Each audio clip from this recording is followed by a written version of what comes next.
The Vandals emerged from the dense forests and coastal plains of Scandinavia during the early centuries of the Common Era, their origins deeply rooted in the complex web of Germanic tribal movements that characterized northern Europe during this period. Archaeological excavations across modern-day Sweden and Denmark have revealed settlement patterns and material culture that provide crucial insights into early Vandal society. The most significant discoveries come from sites in Västergötland and Skåne, where distinctive pottery styles, metalwork and burial practices align with later Vandal archaeological signatures found across their migration routes. Linguistic analysis reveals that the Vandals belong to the East Germanic branch of the Germanic language family, sharing fundamental structural and lexical similarities with the Goths, Burgundians and Gepids. The Gothic historian Jordanes, writing in the 6th century, traced these connections through his analysis of tribal genealogies, though his work must be approached with caution given its later composition and political motivations. More reliable evidence comes from runic inscriptions and place names that demonstrate the linguistic continuity between Scandinavian populations and the later continental Vandals. The archaeological record from Scandinavia shows a society increasingly pressured by climatic changes and population growth during the 1st and 2nd centuries CE. Pollen analysis from bog sites across southern Sweden indicates a period of cooling temperatures and reduced agricultural productivity, forcing communities to seek new territories. This environmental pressure, combined with the magnetic pull of Roman wealth and the displacement effects of other migrating tribes, set the stage for the great southward movement that would define Vandal history. The first major Vandal settlements outside Scandinavia appeared in Silesia, the region encompassing parts of modern-day Poland and the Czech Republic, around the middle of the 1st century CE. Here, along the fertile valleys of the Oder River and its tributaries, Vandal communities established themselves among existing Celtic populations, primarily the Lugi Confederation. The interaction between these groups produced a fascinating cultural synthesis that archaeologists have traced through changes in pottery styles, metalworking techniques, and settlement patterns. Excavations at sites like Sobotka and Rocklau have uncovered evidence of this cultural blending. Vandal longhouses, characterized by their distinctive post and beam construction and central hearths, began incorporating Celtic decorative elements and spatial arrangements. Celtic influence appears most prominently in metalwork, where traditional Germanic animal motifs merged with Latin artistic traditions to produce hybrid styles that would later travel with the Vandals across Europe. Iron tools and weapons from these sites show clear technological transfer, with Vandal smiths adopting Celtic techniques for producing stronger, more flexible blades. The Vandals did not simply displace existing populations, but rather integrated with them through intermarriage, trade relationships, and shared defensive arrangements. Celtic oppida, the fortified hilltop settlements that dominated the regional landscape, often show evidence of Vandal occupation in their upper archaeological layers. At Zavist, near modern Prague, excavations have revealed a gradual transition from purely Celtic material culture to mixed assemblages that include distinctly Germanic elements alongside traditional Celtic artifacts. This period of settlement along the Oder River system allowed Vandal society to develop the organizational structures that would serve them throughout their later migrations. The river valleys provided excellent agricultural land, supporting population growth and the accumulation of surplus wealth necessary for maintaining warrior bands. Archaeological evidence suggests that Vandal communities during this period practiced mixed farming, combining grain cultivation with cattle herding, supplemented by hunting and gathering in the extensive forests that covered much of the region. Vandal social structure during the pre-migration period reflected the hierarchical organization typical of Germanic societies, but with distinctive features that set them apart from their neighbors. At the apex stood the rakes, warrior kings who combined military leadership with religious authority. These leaders controlled access to prestige goods, distributed war spoils, and served as intermediaries between the human and divine realms. Below them rank the Frylings, free warriors who formed the backbone of Vandal military power and participated in tribal assemblies where important decisions were made through consensus-building processes. The archaeological record reveals significant social stratification through burial practices. Elite graves from this period, such as those found at Calais and Penui, contain rich assemblages of weapons, jewellery and imported Roman goods that demonstrate both wealth accumulation and extensive trade networks. These burials typically feature iron spears with elaborately decorated sockets, pattern-welded swords that required considerable skill to produce, and bronze ornaments showing clear Roman influence. The presence of Roman coins, glass vessels, and ceramic wares in these contexts indicates that Vandal elites had established regular contact with Roman merchants and possibly Roman officials. Beneath the free warrior class existed various dependent populations, including craftsmen, farmers, and slaves captured in raids or acquired through trade. Archaeological evidence for these lower social strata comes primarily from settlement excavations that reveal workshops, agricultural tools, and simple dwellings that contrast sharply with the elaborate structures associated with elite sites. Slave quarters, identifiable through their cramped conditions and lack of personal possessions, appear at several major Vandal settlements, indicating that unfree labour played a significant role in the tribal economy. Religious practices among the pre-migration Vandals centred on a polytheistic system that shared fundamental elements with other Germanic traditions, while maintaining distinctive local characteristics. Archaeological evidence from cult sites across Silesia reveals a complex ritual landscape involving sacred groves, springs, and constructed temples. At Zulauka, excavations have uncovered a wooden temple structure containing votive deposits of weapons, jewellery, and animal bones that provide insights into Vandal religious practices. The Vandal pantheon included deities associated with war, fertility, and the natural world, though the specific names and attributes of these gods remain largely unknown due to the absence of written records from this period. Archaeological evidence suggests that Woden, the one-eyed god of war and wisdom known throughout the Germanic world, held particular importance among Vandal warriors. Weapon deposits found in bog sites across former Vandal territories often show evidence of ritual destruction, with spears bent and swords broken before deposition, practices consistent with sacrificial offerings to war gods. Fertility deities, likely including goddesses associated with earth and harvest, received veneration at spring sites and agricultural settlements.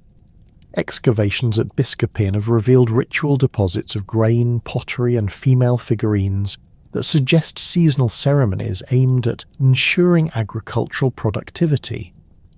These practices connected Vandal communities to the land and reinforced social bonds through shared religious observance.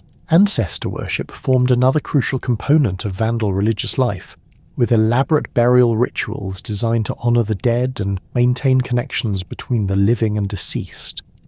Cremation remained the dominant burial practice, with ashes placed in ceramic urns accompanied by grave goods reflecting the deceased's social status and role in life.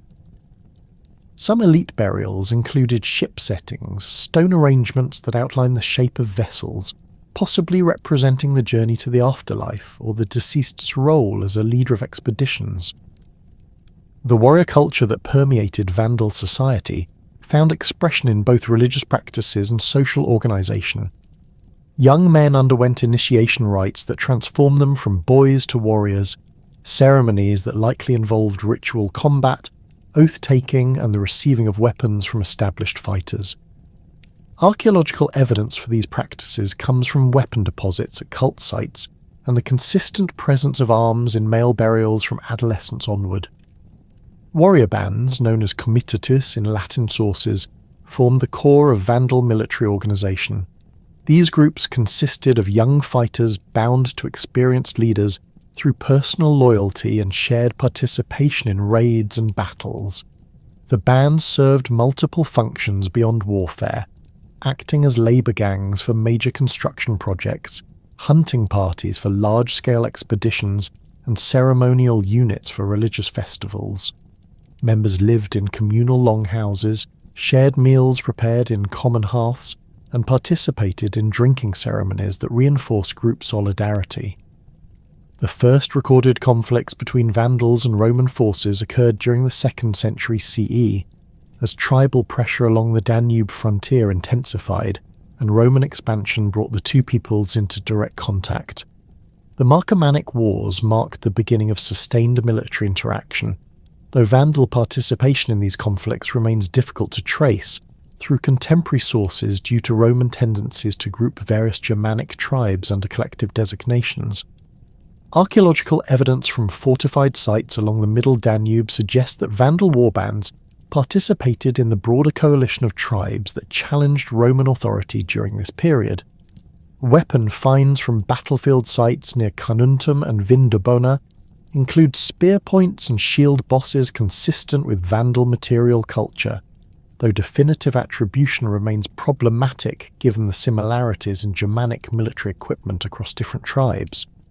The Roman response to these incursions involved both military action and diplomatic initiatives designed to manage tribal movements and prevent large-scale invasions. Marcus Aurelius established a series of client relationships with Germanic leaders, providing subsidies and recognition in exchange for border security and military service. Some Vandal groups likely participated in these arrangements, with warriors serving as foederati in Roman auxiliary units, while their communities remained beyond the imperial frontier. During the 3rd century CE, Vandal involvement in frontier conflicts intensified as the Roman Empire faced increasing pressure from multiple directions. The crisis of the 3rd century created opportunities for Germanic tribes to exploit Roman weakness, with Vandal raiders participating in the devastating incursions that penetrated deep into imperial territory. Archaeological evidence from destroyed Roman settlements in Pannonia and Noricum includes artifacts consistent with Vandal material culture, suggesting their participation in these destructive campaigns. The Vandals' military effectiveness during this period stemmed from their adaptation of Roman tactical innovations combined with traditional Germanic fighting methods. Excavated weapons from 3 RD century contexts show clear Roman influence in design and construction, with Vandalsmiths producing Spather-style longswords and improved spear points based on Roman prototypes. Shield construction evolved to incorporate Roman techniques while maintaining Germanic decorative traditions, creating hybrid designs that reflected the cultural synthesis occurring along the frontier. The stability that Vandal communities had enjoyed along the Oder River system began to crumble during the latter half of the 3rd century CE as massive population movements swept across the Germanic world. The catalyst for this upheaval came from the east, where Gothic expansion created a domino effect of tribal displacement that would ultimately force the Vandals from their established territories in Silesia. The Goths, themselves driven by pressure from steppe nomads, had consolidated their power base along the Black Sea coast and began pushing westward into regions previously controlled by other Germanic groups. Archaeological evidence from sites across modern-day Poland reveals the sudden abandonment of Vandal settlements during this period. At Sobotka, excavations have uncovered layers of ash and destruction dating to the late 3rd century, with broken pottery and scattered metalwork suggesting hasty evacuation rather than gradual migration. Similar patterns appear at Wrocław and Kalisz, where the archaeological record shows abrupt cessation of typical Vandal material culture, replaced by artifacts consistent with Gothic presence.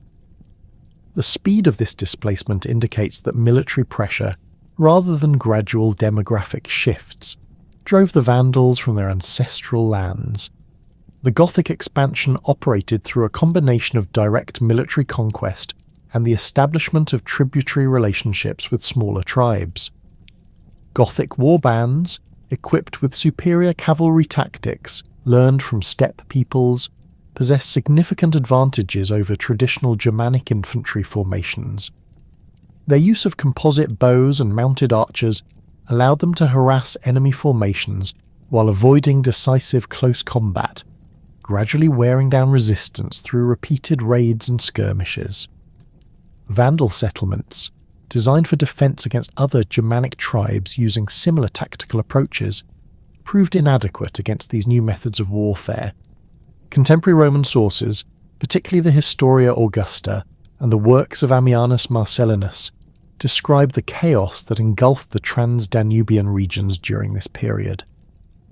Roman observers noted the appearance of new tribal confederations and the disappearance of previously established groups, though their accounts often lack the precision necessary to track specific tribal movements. The Romans themselves contributed to the instability through their policy of playing Germanic tribes against each other, providing military support and subsidies to groups willing to attack their neighbours. The pressure from Gothic expansion coincided with the emergence of an even more disruptive force from the Asian steppes.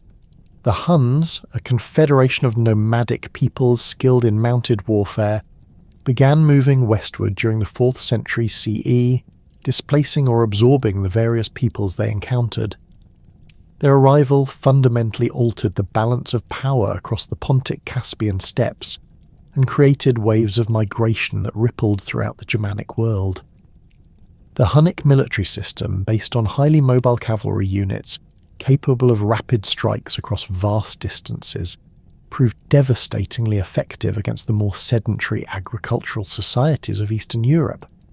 Archaeological evidence for Hunnic presence comes primarily from distinctive burial practices and horse equipment found across the western steppes. Hunnic graves typically contain composite bows, horse bits with elaborate bronze decorations, and cauldrons used for ritual purposes. The spread of these artifacts westward tracks the expansion of Hunnic influence and the displacement of existing populations. At sites like Intercisa and Pannonia, layers containing Hunnic material culture directly overlay earlier Germanic deposits, providing clear stratigraphic evidence for population replacement. The Hunnic expansion created a complex chain reaction of tribal movements. Gothic groups fled westward, displacing other Germanic peoples who in turn pressed against their neighbours. The Vandals found themselves caught in this cascade of migration, unable to resist the combined pressure from multiple directions. Roman frontier defences, already strained by the crisis of the 3rd century, proved incapable of containing or channeling these massive population movements. Faced with the loss of their traditional territories, Vandal tribal leaders initiated a process of confederation that would transform their political organisation and military capabilities. The two primary Vandal groups, the Hastingi and Silingi, had previously maintained distinct identities and territorial boundaries. The Hastingi, whose name possibly derives from a word meaning long-haired ones, had controlled the northern portions of Vandal territory along the upper Oder River. Archaeological evidence suggests they maintained stronger connections to Scandinavian traditions, with burial practices and material culture showing clear continuities with their northern origins. The Silingi, named after the Silesia region they had come to dominate, occupied the southern and eastern portions of Vandal territory. Their material culture shows greater Celtic influence, reflecting their longer interaction with pre-existing populations in the region. Silingi settlements typically featured more sophisticated defensive works and showed evidence of more intensive agricultural practices, suggesting adaptation to the requirements of controlling fixed territories against external threats. The Confederation process required unprecedented cooperation between these traditionally separate groups. Archaeological evidence from sites like Zulauka shows the construction of new, larger defensive works that could accommodate populations from multiple tribal groups. These fortifications incorporated both Hastingi and Silingi construction techniques, creating hybrid architectural styles that reflected the new political reality. Weapon deposits from this period show standardization of military equipment across tribal boundaries, indicating coordinated preparation for large-scale warfare. The formation of the Vandal Confederation involved complex negotiations over leadership, resource distribution, and military command. Traditional Germanic political structures, based on personal loyalty between warriors and their chiefs, had to accommodate the needs of a much larger and more diverse population. The solution appears to have involved a dual leadership system, with separate kings for the Hastingi and Silingi, while maintaining overall coordination for military campaigns and major migrations. Religious practices played a crucial role in legitimizing the new confederation.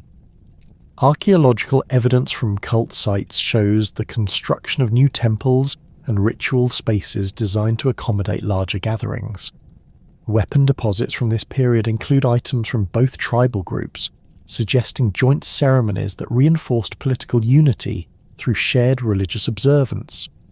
The adoption of common symbols and decorative motifs across previously distinct tribal territories indicates deliberate efforts to create a unified cultural identity.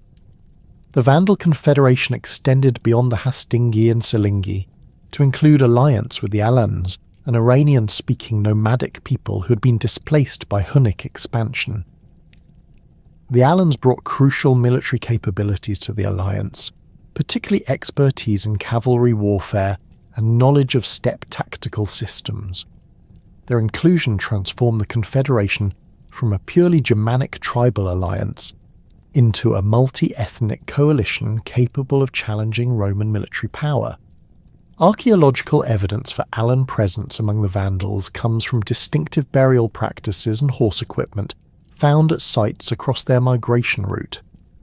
Alan graves typically feature horse burials alongside human remains, reflecting steppe traditions of accompanying deceased warriors with their mounts.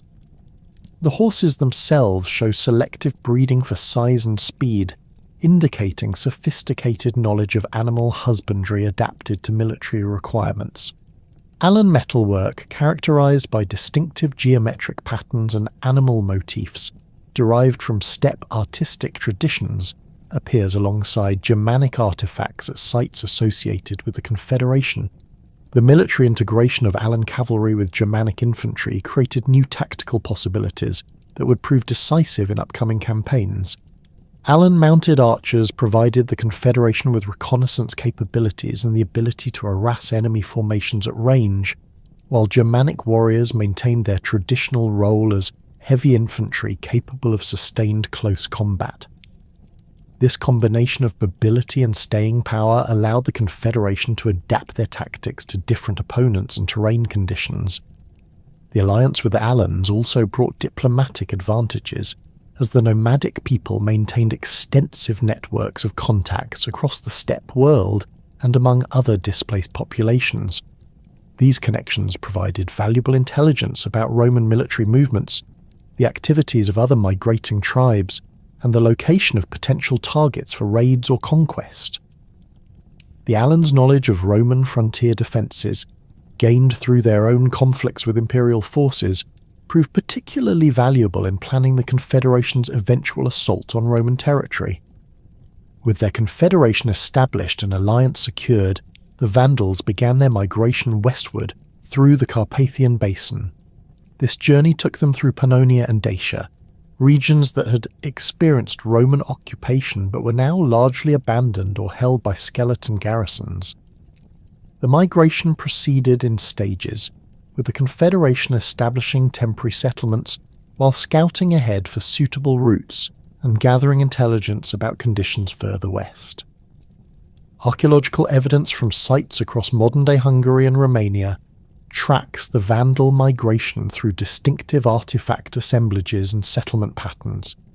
At Aquincum, near modern Budapest, excavations have revealed a layer of destruction, followed by temporary occupation featuring typical Vandal material culture. The site shows evidence of systematic dismantling of Roman structures, with useful materials removed for transport while unnecessary elements were left behind. This pattern suggests organised, deliberate occupation rather than random destruction. The migration through Pannonia brought the Confederation into contact with various other displaced populations and remnant Roman communities. Some encounters resulted in conflict, as evidenced by weapon deposits and destruction layers at sites along the Danube. Other interactions appear to have been more peaceful, with evidence of trade and temporary cooperation. At Sirmium, archaeological layers show mixed assemblages of Vandal, Allan and Roman artifacts, suggesting periods of coexistence and cultural exchange. The Vandals' passage through Dacia involved negotiations with Gothic groups who had established themselves in the region following their own displacement from territories further east. These interactions were complicated by competing claims to territory and resources, as well as different relationships with Roman authorities. Some Gothic leaders had established foederate relationships with Rome and viewed the Vandal migration as a threat to their own positions. Archaeological evidence from sites like Apulum shows layers of destruction that may reflect conflicts between different Germanic groups during this period. The Confederation's military organization evolved during the migration to meet the challenges of moving large populations across hostile territory, while maintaining combat effectiveness. The traditional Germanic warband structure expanded to accommodate larger numbers and more complex logistical requirements. Archaeological evidence suggests the development of specialized roles within the military hierarchy, with some warriors designated as scouts, others as guards for non-combatants, and still others as specialists in siege warfare or cavalry tactics learned from their Allan allies. The migration route through the Carpathian Basin required careful planning to ensure adequate supplies of food, water, and fodder for the large numbers of people and animals involved. The Confederation appears to have followed river valleys where possible, taking advantage of natural transportation routes and access to water sources. Archaeological evidence from campsites along these routes shows systematic organization, with distinct areas for different activities including metalworking, food preparation, and animal care. As the Confederation moved westward, they encountered increasing resistance from Roman forces and local populations who had managed to maintain some degree of organization despite the general collapse of imperial authority in the region. The fortified city of Sirmium, strategically located at the confluence of the Sava and Danube rivers, represented a significant obstacle to further westward movement. Archaeological evidence suggests the Vandals besieged the city for several months, constructing earthworks and siege engines before ultimately bypassing it rather than expending the resources necessary for a direct assault. The decision to avoid prolonged sieges reflected the Confederation's strategic priorities during this phase of their migration. Their goal was not territorial conquest, but rather passage to regions offering better prospects for permanent settlement. Extended military campaigns would have consumed resources needed for the migration, while exposing the Confederation to counterattacks from Roman forces or other Germanic tribes. The leadership demonstrated considerable strategic sophistication in balancing military objectives with the broader needs of their people. By late 406 CE, the Vandal Confederation had reached the Rhine frontier, the traditional boundary between the Germanic world and Roman Gaul. Here they encountered other displaced populations, including various Suebi groups who'd been driven from their own territories by the same pressures that had displaced the Vandals. The convergence of multiple tribal groups along the Rhine created a massive concentration of military power that Roman frontier defences were utterly incapable of containing. The Rhine crossing of December 31st, 406 CE, represented one of the most significant moments in late antique history. Contemporary sources describe the river as frozen solid, allowing the massive barbarian coalition to cross on foot rather than requiring boats or other transportation. Archaeological evidence from sites along the Rhine suggests that the crossing involved tens of thousands of people, including warriors, families, livestock, and baggage trains carrying the accumulated possessions of entire tribal communities. The crossing was not a spontaneous event, but rather the culmination of months of preparation and coordination between different tribal groups. The Vandals, Suebi and Alans had established a loose alliance for the crossing, though each group maintained its own leadership and objectives. The timing of the crossing on the last day of the Roman year may have been chosen for symbolic reasons or simply reflected the practical considerations of weather and river conditions. Roman frontier forces, concentrated in fortified positions along the Rhine, proved incapable of preventing or even significantly hindering the crossing. The sheer scale of the barbarian coalition overwhelmed defensive preparations designed to handle much smaller incursions. Archaeological evidence from Roman frontier forts shows hasty abandonment, with valuable equipment left behind and defensive works partially dismantled by retreating garrisons. The frozen Rhine beneath their feet marked more than a geographical crossing for the Vandal Confederation. It represented their transformation from displaced refugees into active agents of destruction within the Roman Empire's heartland. The ice that had facilitated their passage into Gaul in the final hours of 406 CE would melt with the coming spring, but the devastation they would unleash across the province would reshape the political landscape of Western Europe for generations to come. The immediate aftermath of the crossing revealed the true scale of the barbarian coalition that had penetrated Roman defences. Archaeological excavations at Mogontiacum have uncovered extensive destruction layers dating to early 407 CE, with burned timber, collapsed masonry, and scattered coins providing stark evidence of systematic urban destruction. The city's strategic position at the confluence of the Rhine and main rivers had made it a crucial Roman administrative centre, but its wealth also made it an irresistible target for the newly arrived barbarian forces. The sack of Mainz demonstrated the Vandals' evolved approach to urban warfare, combining traditional Germanic assault tactics with siege techniques learned during their migration through formerly Roman territories. Archaeological evidence from the city's defensive walls shows concentrated damage at specific points, suggesting coordinated attacks rather than random destruction. Battering ram impacts are visible on gate structures, while fire damage to wooden superstructures indicates the systematic use of incendiary devices to breach fortifications. The Vandal military organisation during the Gallic campaigns reflected adaptations made during their long migration and alliance with the Alans. Alan cavalry units provided crucial reconnaissance and rapid strike capabilities, allowing the Confederation to identify vulnerable targets and coordinate simultaneous attacks across wide geographical areas. Germanic infantry maintained their traditional role as assault troops capable of sustained combat, but their tactics had evolved to incorporate lessons learned from encounters with Roman forces and other barbarian groups.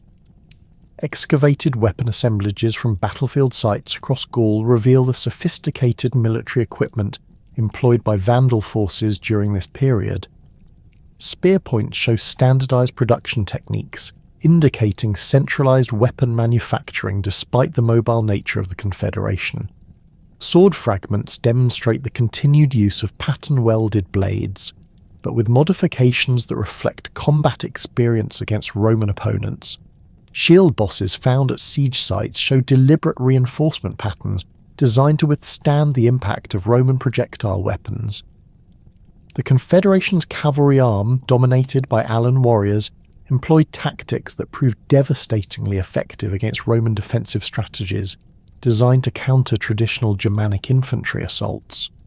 Alan-mounted archers could harass Roman formations from beyond the effective range of foot soldiers, while their mobility allowed them to exploit gaps in defensive lines and pursue fleeing enemies. Archaeological evidence from sites like Borbito Maius shows extensive horse remains with distinctive step-style equipment, confirming the presence of nomadic cavalry units during major siege operations. The Siege of Worms in 407 CE demonstrated the Confederation's ability to reduce heavily fortified Roman positions through sustained operations. The city's location along the Rhine had made it a crucial link in the imperial defensive system. With substantial walls and a garrison drawn from local Limitanae units, supplemented by regular army detachments. Archaeological excavations within the city have revealed multiple destruction phases, suggesting that the siege involved several distinct assault phases rather than a single overwhelming attack. Evidence from the siege works outside Worms shows sophisticated engineering capabilities that the Vandals had developed during their migration. Earthwork remains indicate the construction of circumvallation lines designed to isolate the city from external relief forces while protecting the besiegers from sorties by the garrison.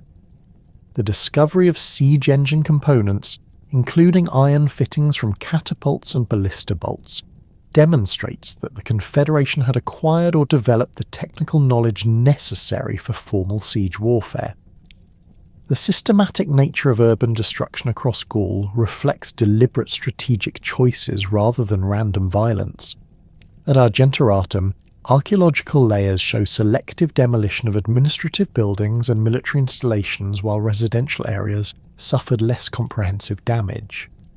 This pattern suggests that Vandal forces prioritized the elimination of Roman governmental infrastructure, while potentially seeking to preserve populations that could provide tribute or labour services.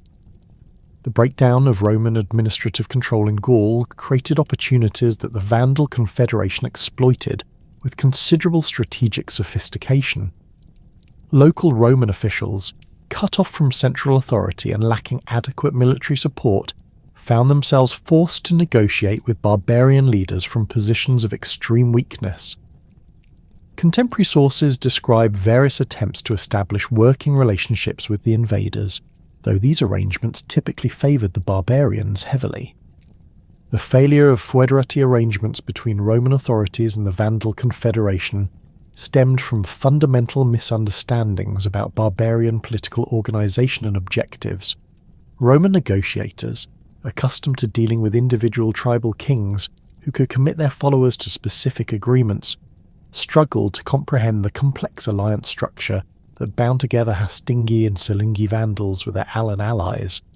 Archaeological evidence from sites associated with attempted treaty negotiations shows the construction of temporary meeting places and the deposition of diplomatic gifts, but these efforts consistently failed to produce lasting agreements.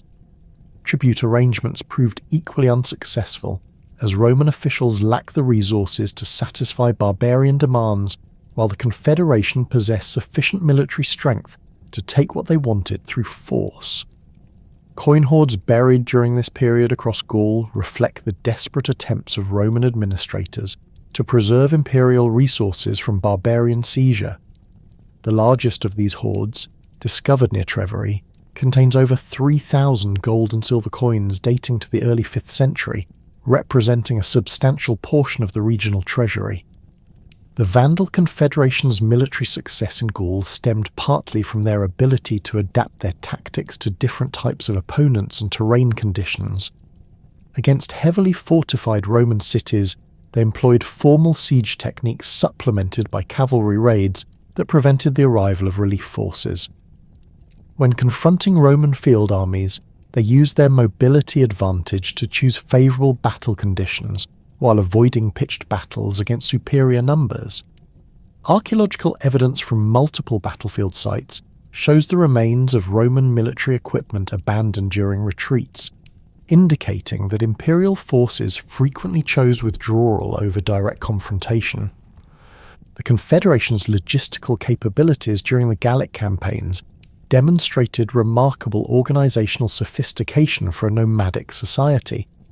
The need to feed tens of thousands of people while maintaining military operations across a wide geographical area required systematic exploitation of agricultural resources and captured Roman supplies. Archaeological evidence from temporary campsites shows evidence of large-scale food processing, including grain storage facilities and livestock pens capable of accommodating substantial herds. The integration of captured Roman military equipment and personnel into Vandal forces provided significant advantages during the Gallic campaigns. Roman engineers, whether serving voluntarily or under compulsion, contributed expertise in siege warfare and fortification construction that enhanced barbarian military capabilities. Archaeological evidence from siege sites shows the construction of Roman-style earthworks and the use of standardized Roman siege equipment, indicating systematic incorporation of imperial military technology. The psychological impact of Vandal success in Gaul extended far beyond the immediate military consequences.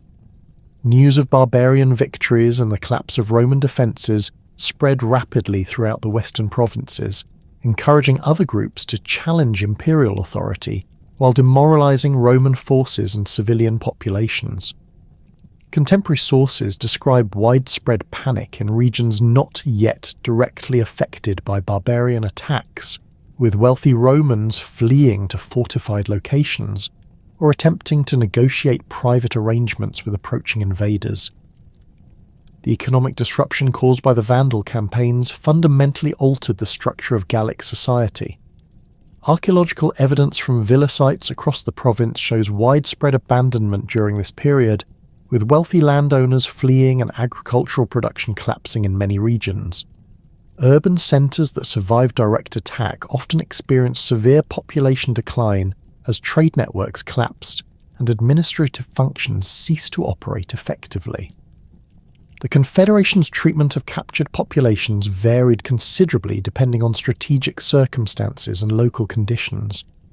Archaeological evidence suggests that skilled craftsmen and technical specialists received relatively favourable treatment as their expertise proved valuable for maintaining military equipment and constructing siege works. Agricultural workers were often retained to continue food production, though under barbarian control rather than Roman administrative structures. By 409 CE, the Vandal Confederation had exhausted the immediate opportunities available in Gaul, while facing increasing pressure from Roman counterattacks and competition from other barbarian groups that had followed them across the Rhine. The province's resources, while substantial, could not indefinitely support the large populations involved in the various barbarian confederations, leading to conflicts over territory and tribute rights. Archaeological evidence from sites in eastern Gaul shows destruction layers that may reflect fighting between different barbarian groups rather than Roman barbarian conflicts. The decision to cross the Pyrenees into Hispania represented a calculated strategic choice based on intelligence about conditions in the Iberian Peninsula. Roman defences in Hispania were known to be weaker than those in Gaul, while the province's agricultural wealth and mineral resources offered attractive prospects for permanent settlement. The mountain crossing itself presented significant logistical challenges, but the Confederation's experience in traversing difficult terrain during their migration from Central Europe had prepared them for such obstacles. The crossing of the Pyrenees in 409 CE involved careful coordination between the various elements of the barbarian coalition that had devastated Gaul. The Vandals, Suebi and Alans had maintained their alliance despite increasing tensions over resource distribution and territorial claims. Archaeological evidence from mountain pass sites shows the construction of temporary fortifications and supply depots, indicating systematic preparation for the crossing rather than hasty flight from Gallic territories. The division of Hispania among the barbarian confederates by lot represented an attempt to prevent conflicts that had begun to emerge in Gaul over territorial rights and tribute collection. This arrangement, described in contemporary sources as a formal drawing of lots, allocated specific regions to each group while theoretically maintaining overall cooperation. The Hastingi Vandals received Gallaecia in the northwest, the Silingi Vandals were assigned Baetica in the south, while the Suebi obtained portions of Galicia and the Alans received Lusitania and Carthaginiensis. Archaeological evidence from the early phases of barbarian settlement in Hispania shows distinct material culture patterns corresponding to these territorial divisions. Hastingi sites in Galatia feature artifacts consistent with their northern Germanic traditions, while Silingi settlements in Baetica show continued influence from their interactions with Roman provincial culture. Allen sites display characteristic nomadic material culture adapted to the Mediterranean environment, with horse equipment modified for the different terrain and climate conditions of Iberia. The systematic nature of the territorial division suggests sophisticated political negotiations between the barbarian leaders, mediated by their shared military success and mutual dependence during the Pyrenean crossing. The arrangement represented a compromise between different strategic objectives and cultural preferences, allowing each group to pursue its own settlement policies while maintaining the alliance that had proven so effective against Roman opposition. The territorial arrangement, established through the drawing of lots, represented more than a simple division of conquered land. It marked the beginning of the first sustained attempt by Germanic peoples to create functioning kingdoms within the former boundaries of the Roman Empire.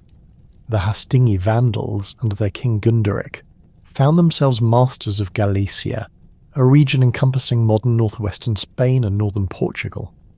This mountainous territory, with its Celtic-influenced population and established Roman infrastructure, presented both opportunities and challenges that would test the Vandals' capacity for political adaptation and administrative innovation. Archaeological excavations at Bracara Augusta reveal the complex process through which Vandal elites established their authority over existing Roman administrative structures. The city had served as the capital of the Roman province of Galatia, and its substantial public buildings, forum complex, and residential districts represented the accumulated wealth and organizational sophistication of centuries of imperial rule. Rather than destroying these structures, as they had done during their campaigns in Gaul, the Hastingi chose to occupy and adapt them for their own purposes. The transformation of Roman administrative buildings into Vandal royal residences demonstrates sophisticated understanding of the symbolic importance of architectural power. At Bracara Augusta, the former governor's palace shows extensive modifications dating to the early 5th century, with Germanic-style wooden partitions installed within Roman stone structures and traditional Vandal decorative elements incorporated into existing mosaic floors. These changes reflect a deliberate strategy of cultural synthesis, designed to legitimize barbarian rule, while maintaining the practical advantages of Roman organizational systems. The Hastingi approach to legal administration reveals the pragmatic flexibility that characterized successful barbarian kingdoms of this period. Archaeological evidence from legal archives preserved in ecclesiastical context shows the continued use of Roman legal procedures for disputes involving the indigenous Hispano-Roman population, while Germanic customary law governed relations within the Vandal community itself. This dual system required considerable administrative sophistication, as royal officials needed to understand both legal traditions and determine which applied to specific cases. Inscriptional evidence from tombstones and public monuments in Galicia during the early 5th century demonstrates the gradual integration of Vandal and Roman naming conventions and social hierarchies. Vandal nobles adopted Latin titles and Roman administrative terminology, while retaining their Germanic personal names and clan affiliations.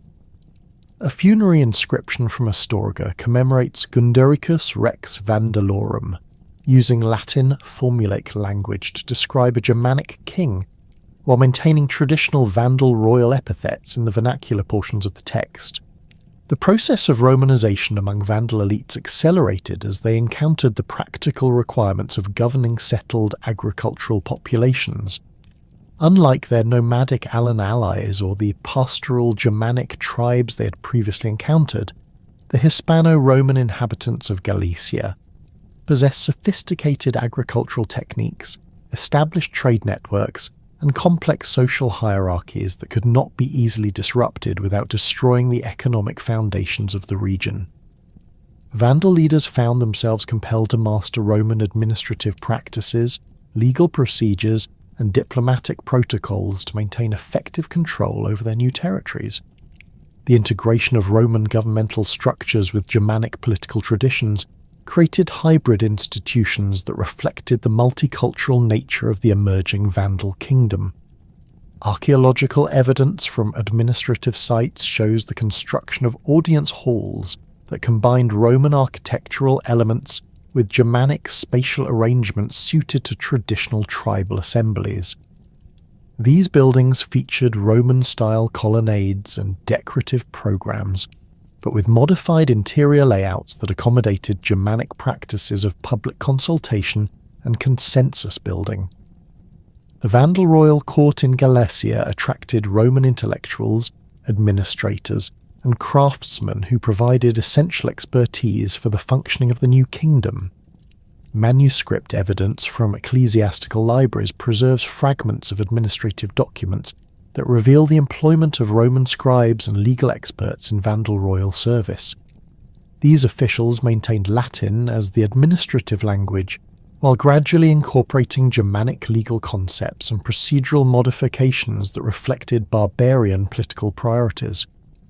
The economic policies implemented by the Hastingi in Galicia demonstrate sophisticated understanding of the relationship between taxation, agricultural production, and military expenditure.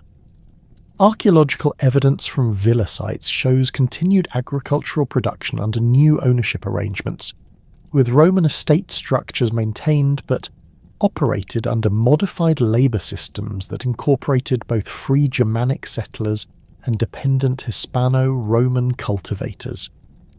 This arrangement preserved agricultural productivity while providing land grants for Vandal warriors and their families. The mining operations that had made Galicia valuable to the Roman Empire continued under Vandal control, though with modified organisational structures that reflected Germanic social hierarchies. Archaeological excavations at gold mining sites near Astorga reveal continued extraction activities during the early 5th century, with evidence of both Roman technical methods and Germanic supervisory personnel. The integration of these operations into the Vandal royal economy provided crucial resources for maintaining military forces and conducting diplomatic relations with neighbouring powers. Meanwhile, the Silingi Vandals under their king Fredbal faced different challenges in establishing their kingdom in Baetica, the fertile agricultural region of southern Hispania, centred on the Guadalquivir River Valley. This territory, with its Mediterranean climate and intensive agricultural production, had been one of the wealthiest provinces of the Roman Empire, supporting large urban centres and extensive villa estates that produced olive oil, wine and grain for export throughout the Mediterranean world. The Silingi approach to territorial control differed significantly from their Hastingi cousins, reflecting both the different character of their assigned territory and the distinct cultural influences they had absorbed during their migration. Archaeological evidence from Cordoba shows more extensive destruction and rebuilding than occurred in Galicia, with Silingi forces systematically dismantling Roman defensive works while constructing new fortifications adapted to Germanic military requirements. The urban centres of Baetica presented particular challenges for Silingi administration, as these cities had developed complex commercial networks and manufacturing capabilities that required specialised knowledge to maintain. Archaeological evidence from Hispalis reveals the gradual adaptation of Roman commercial infrastructure to barbarian control, with traditional market areas reorganised according to Germanic trading practices while maintaining the technical facilities necessary for continued production of luxury goods and agricultural processing. The integration of Silingi warriors into the agricultural economy of Baetica created tensions that would persist throughout the period of Vandal rule in the region.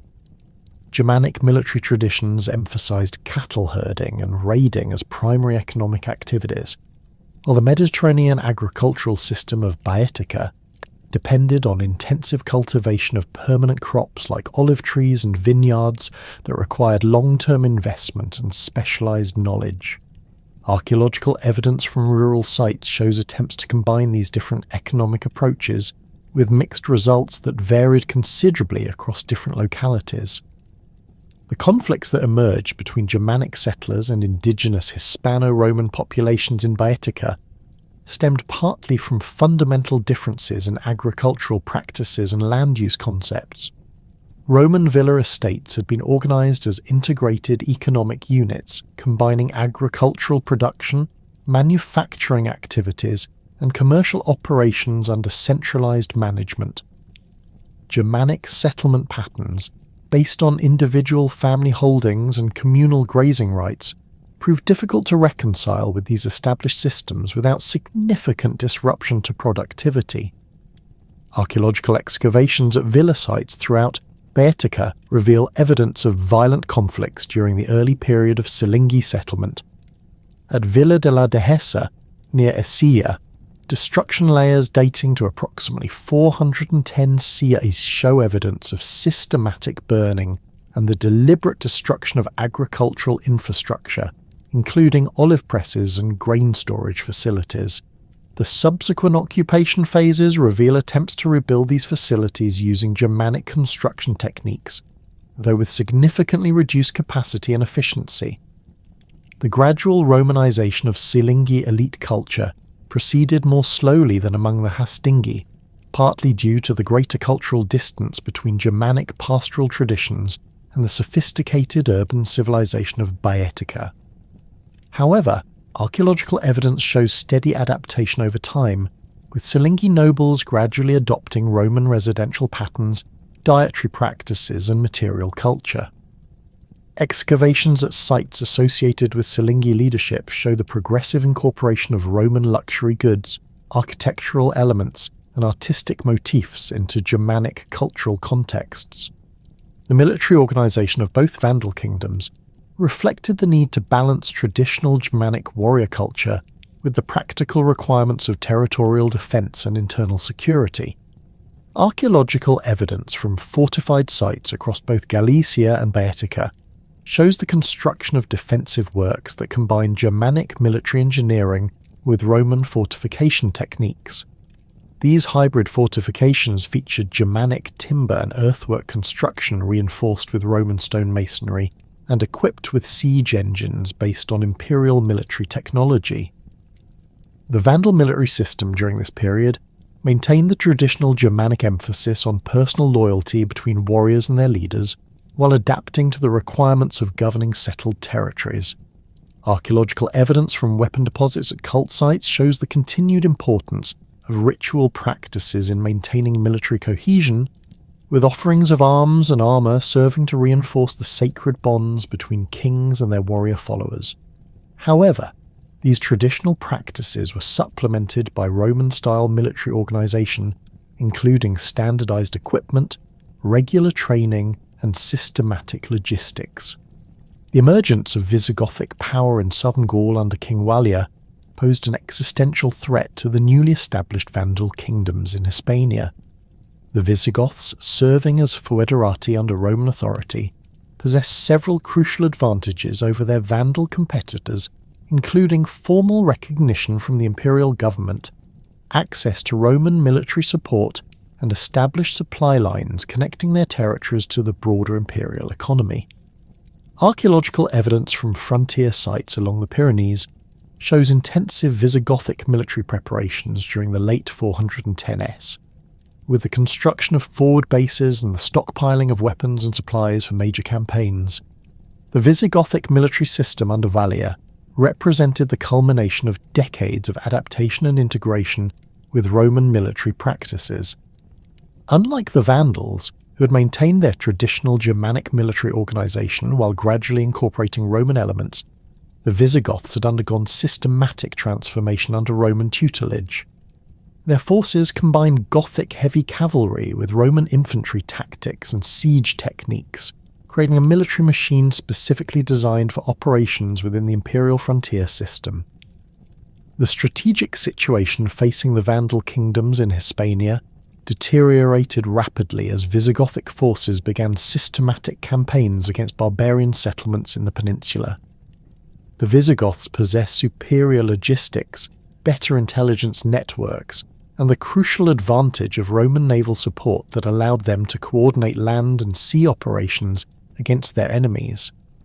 Archaeological evidence from coastal sites in Baetica shows hasty construction of defensive works during this period. indicating Vandal awareness of the growing threat from Visigothic expansion.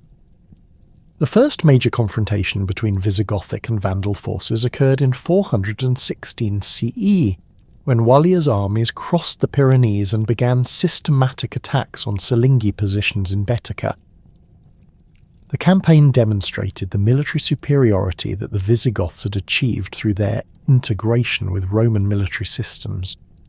Archaeological evidence from battlefield sites near Cordoba shows the remains of Silingi defensive positions that were systematically reduced through coordinated infantry assault and cavalry exploitation, tactics that the Vandals proved unable to counter effectively.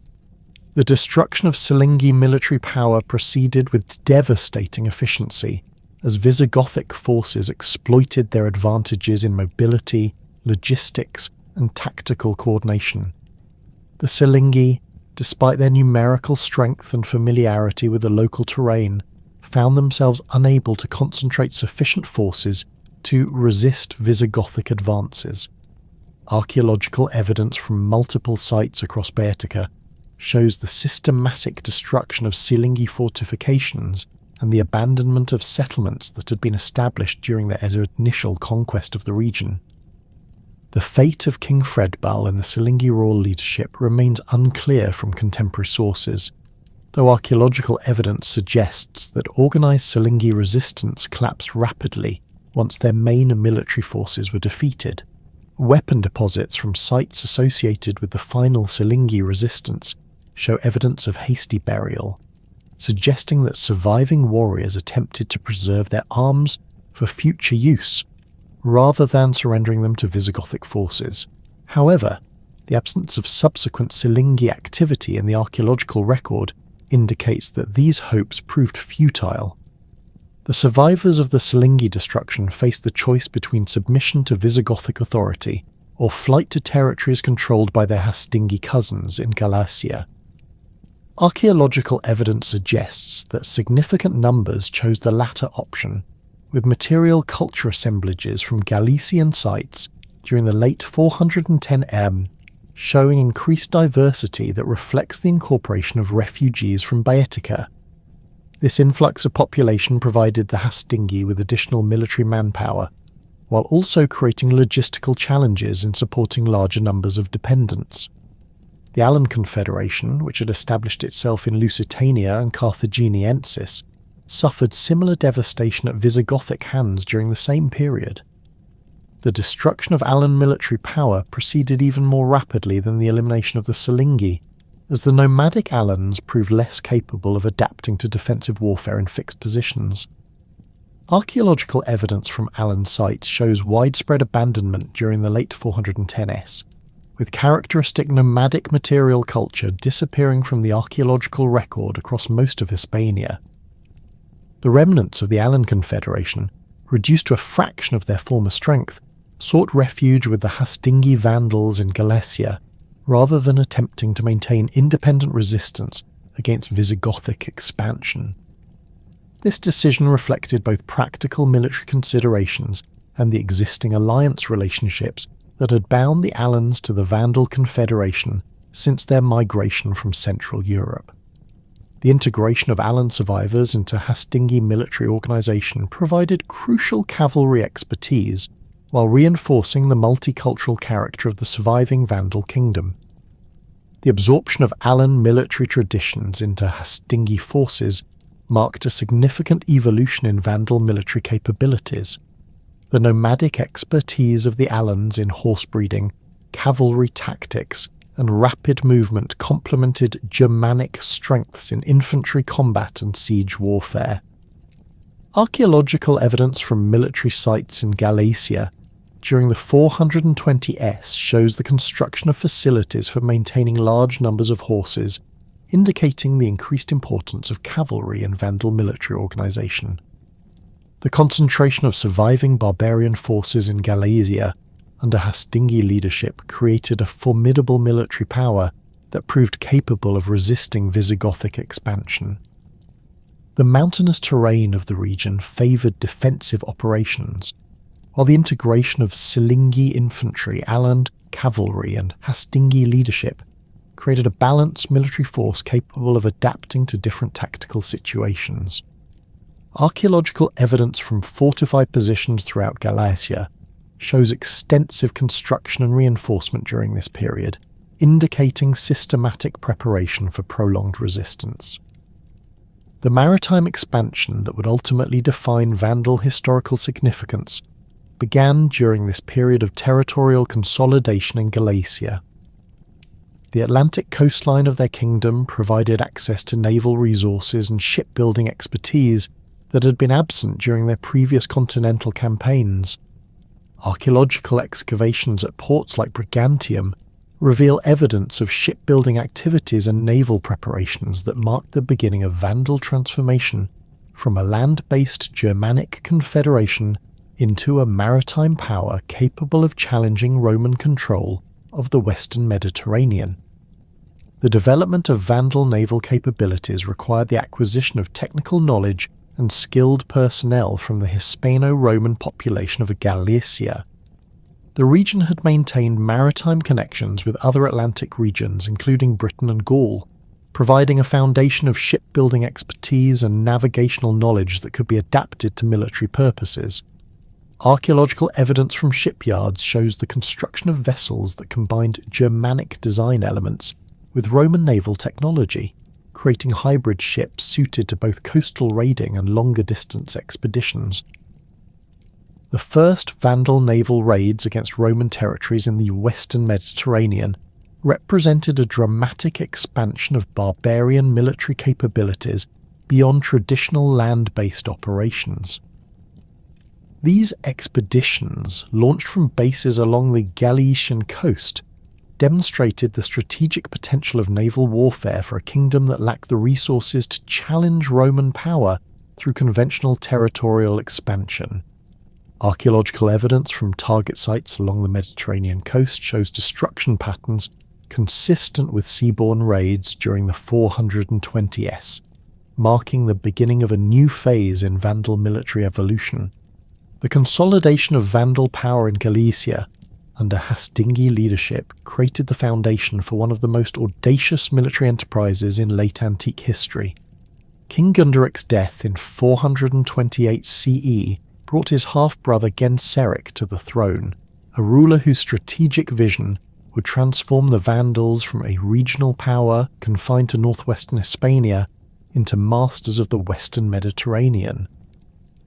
Genseric's rise marked a fundamental shift in Vandal political organisation, as the new king systematically centralised authority while eliminating potential rivals within the Confederation's complex leadership structure.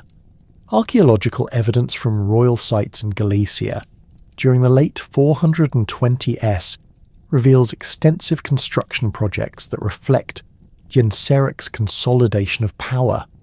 At Bracar Augusta, excavations have uncovered the remains of a substantial throne hall built in a hybrid architectural style that combined Germanic timber construction with Roman stone masonry and decorative elements. The building's layout accommodated both traditional Vandal assemblies and formal Roman-style audiences, indicating Genseric's intention to rule through a combination of Germanic consensus building and imperial administrative methods. The new king's approach to military organisation demonstrated sophisticated understanding of the strategic requirements facing the Vandal kingdom. The survivors of the Silingi destruction and the remnants of the Alan Confederation had provided additional manpower, but their integration required careful management to prevent internal conflicts that could undermine Vandal military effectiveness. Genseric implemented a systematic reorganisation that distributed former Silingi and Alan warriors throughout existing Hastingi military units, creating mixed formations that combined different tactical traditions while ensuring loyalty to the royal leadership. The maritime capabilities that the Vandals had begun developing during their consolidation in Galicia expanded dramatically under Genseric's direction. Archaeological excavations at shipbuilding sites along the Atlantic coast reveal evidence of intensive construction activity during the late 420s, with facilities expanded to accommodate the production of larger vessels capable of extended ocean voyages. The ships themselves represented technological innovations that combined Germanic construction techniques with Roman naval engineering and Atlantic maritime traditions preserved among the Hispano-Roman population of Galicia. Genseric's strategic assessment of the Vandal kingdom's position revealed both opportunities and constraints that would shape his subsequent decisions.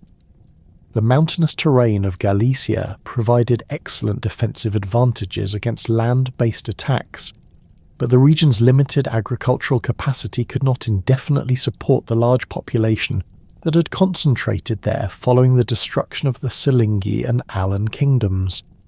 The Visigothic presence in southern Hispania blocked territorial expansion within the peninsula, while the continuing strength of Roman naval power in the Mediterranean limited the scope of profitable raiding expeditions. The intelligence networks that Genseric had inherited from his predecessor provided crucial information about conditions throughout the western Mediterranean that revealed unprecedented opportunities for territorial expansion. Roman North Africa, the wealthy province that supplied grain to feed the population of Rome itself, had become embroiled in a complex civil conflict that had weakened imperial defences and created potential openings for external intervention. The revolt of Bonifacius, the Comes Africae, who controlled military forces throughout the region, against the imperial government had created a situation that a skilled opportunist might exploit to devastating effect.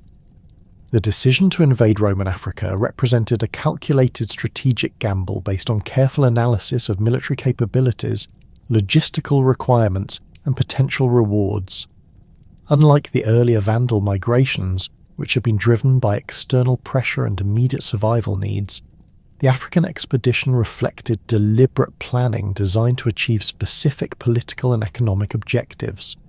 Archaeological evidence from Galician military sites during the months preceding the invasion shows intensive preparation activities, including the stockpiling of weapons, the construction of transport vessels, and the organisation of supply systems capable of supporting large-scale overseas operations.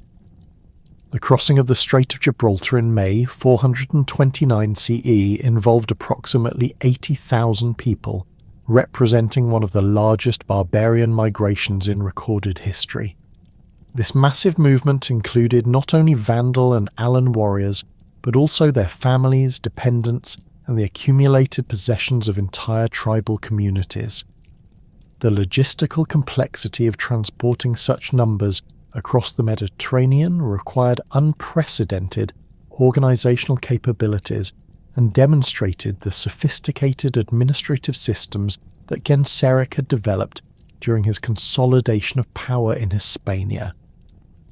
The fleet that carried the Vandal Confederation to Africa consisted of hundreds of vessels ranging from large transport ships capable of carrying entire family groups with their livestock and possessions, to smaller, more maneuverable craft designed for reconnaissance and coastal operations.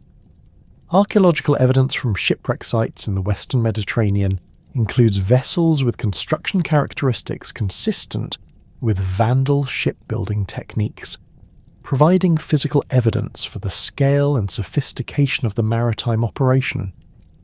These ships incorporated design elements from multiple traditions, including Germanic rivercraft, Roman naval vessels, and Atlantic fishing boats, creating hybrid designs optimized for the specific requirements of the African expedition. The landing sites chosen for the initial invasion reflected careful reconnaissance and strategic planning that took advantage of weaknesses in Roman coastal defences.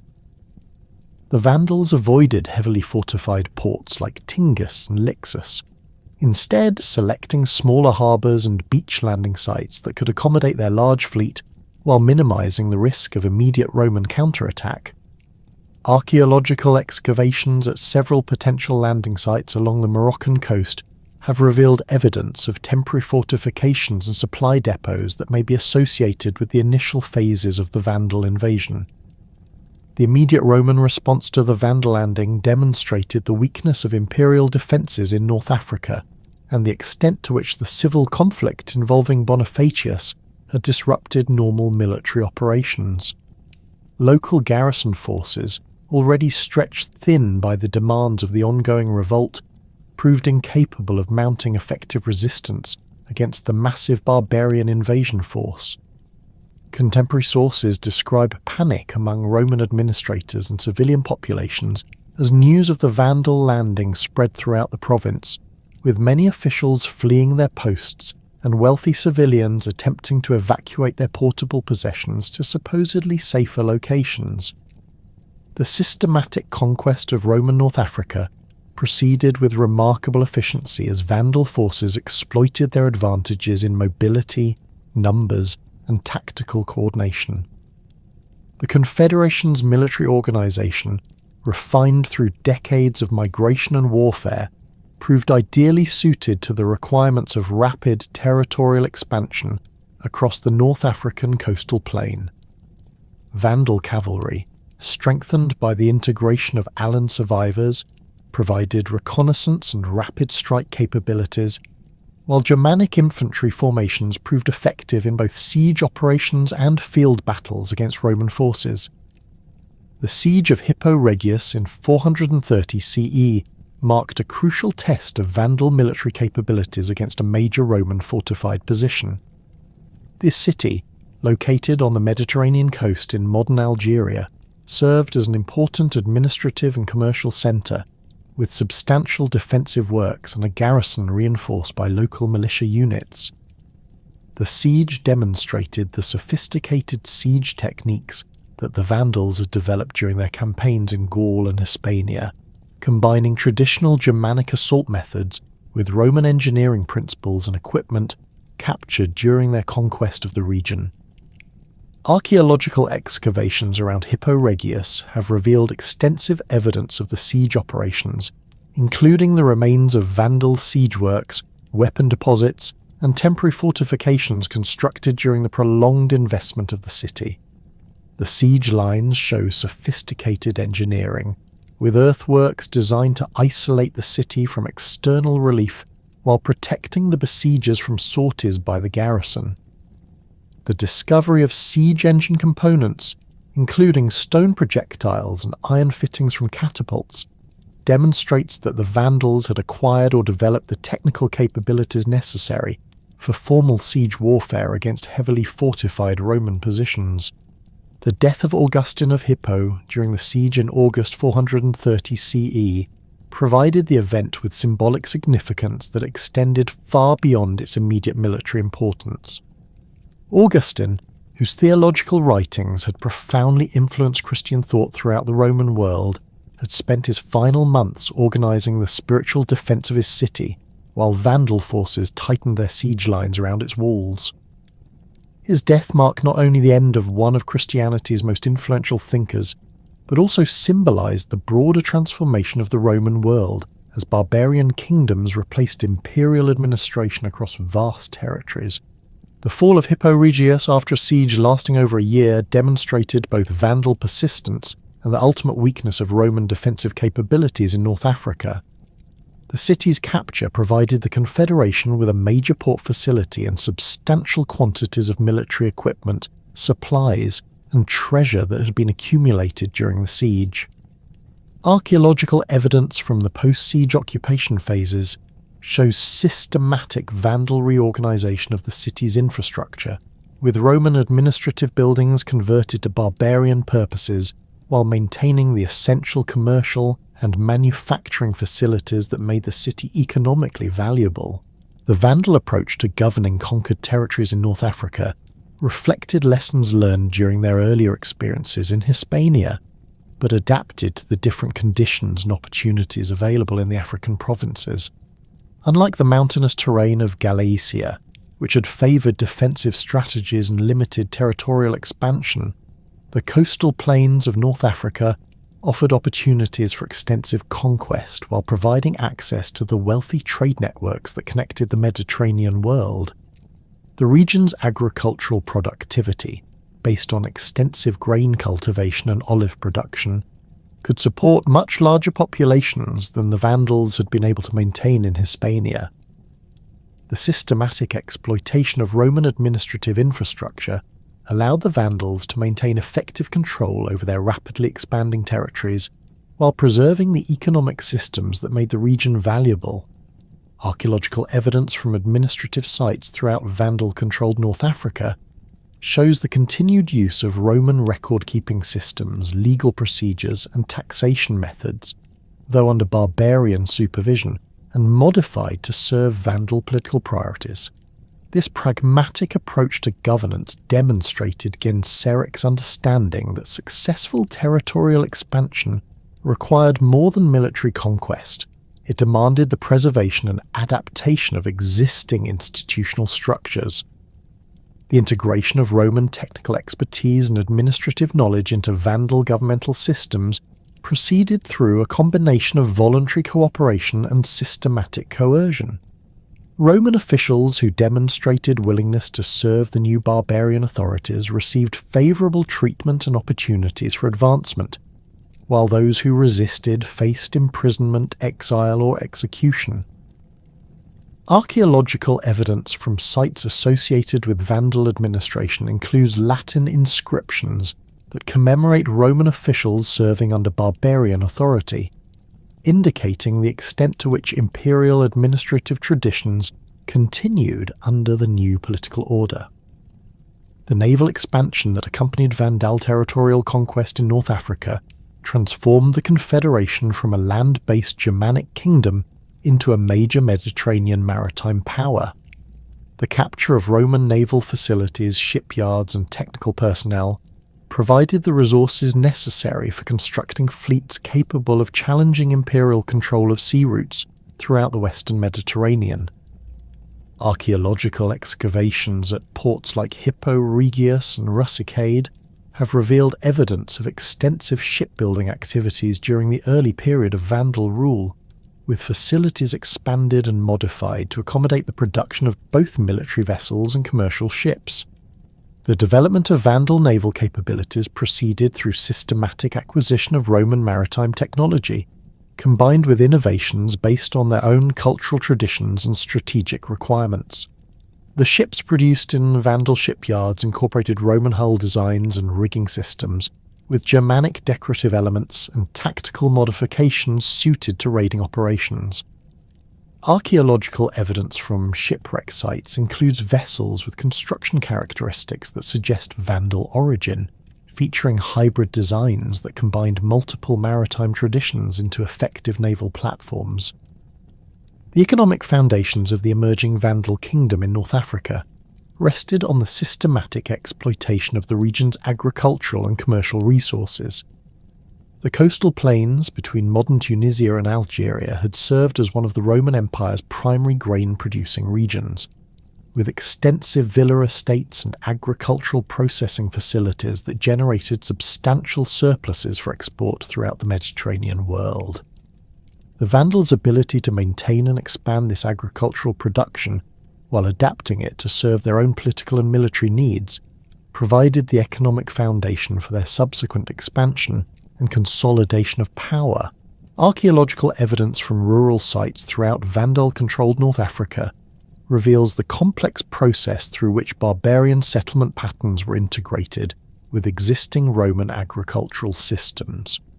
Villa estates show evidence of continued operation under new ownership arrangements, with Roman agricultural techniques maintained while Germanic settlement patterns were superimposed on existing land use systems. This hybrid approach preserved agricultural productivity while providing land grants for Vandal warriors and their families, creating a stable foundation for the new kingdom's economic development. The capture of Carthage in 439 CE represented the culmination of a decade of systematic conquest that had transformed the Vandals from refugees in Hispania into masters of one of the Mediterranean world's most strategically important regions. The ancient city, which had served as the capital of Roman Africa and one of the empire's largest urban centres, possessed symbolic significance that extended far beyond its immediate military and economic value. Its fall to barbarian forces marked a fundamental shift in the balance of power throughout the Western Mediterranean and demonstrated the extent to which traditional Roman dominance had been undermined by the success of Germanic kingdoms. The administrative challenge of governing this vast new kingdom required unprecedented organisational sophistication. Genseric inherited not only Carthage's physical infrastructure, but also its complex bureaucratic systems, which had evolved over centuries to manage the collection of taxes, the administration of justice, and the coordination of military operations across North Africa's diverse territories. Rather than dismantling these Roman institutions, the Vandal king demonstrated remarkable pragmatism by adapting them to serve his own political objectives while preserving their essential functions. The fusion of Germanic and Roman administrative traditions created a unique governmental system that reflected the multicultural nature of Genseric's kingdom. At the highest levels, traditional Vandal royal authority remained paramount, with Genseric exercising personal control over major policy decisions and military appointments. However, the day-to-day administration of the kingdom relied heavily on Roman bureaucratic procedures, legal frameworks, and record-keeping systems that had proven their effectiveness over centuries of imperial rule. Archaeological excavations at the royal palace complex in Carthage reveal the physical manifestation of this administrative synthesis. The Vandals converted existing Roman governmental buildings to serve their own purposes, but with modifications that reflected Germanic political traditions and ceremonial requirements. The former proconsular palace shows evidence of extensive renovation during the early years of Vandal rule, with the addition of a great hall designed to accommodate traditional Germanic assemblies alongside existing Roman audience chambers and administrative offices. The personnel who staffed this hybrid administration came from diverse backgrounds that reflected the kingdom's complex ethnic composition.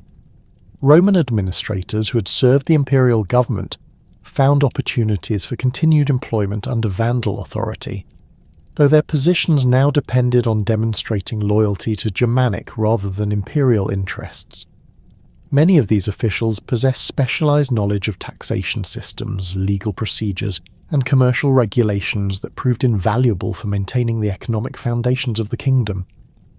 Germanic nobles, primarily from the Hastingi royal clan and allied families, occupied the highest positions within the administrative hierarchy. These appointments reflected traditional Vandal concepts of political authority based on personal loyalty and kinship ties, but the appointees increasingly found themselves compelled to master Roman administrative techniques to function effectively in their new roles.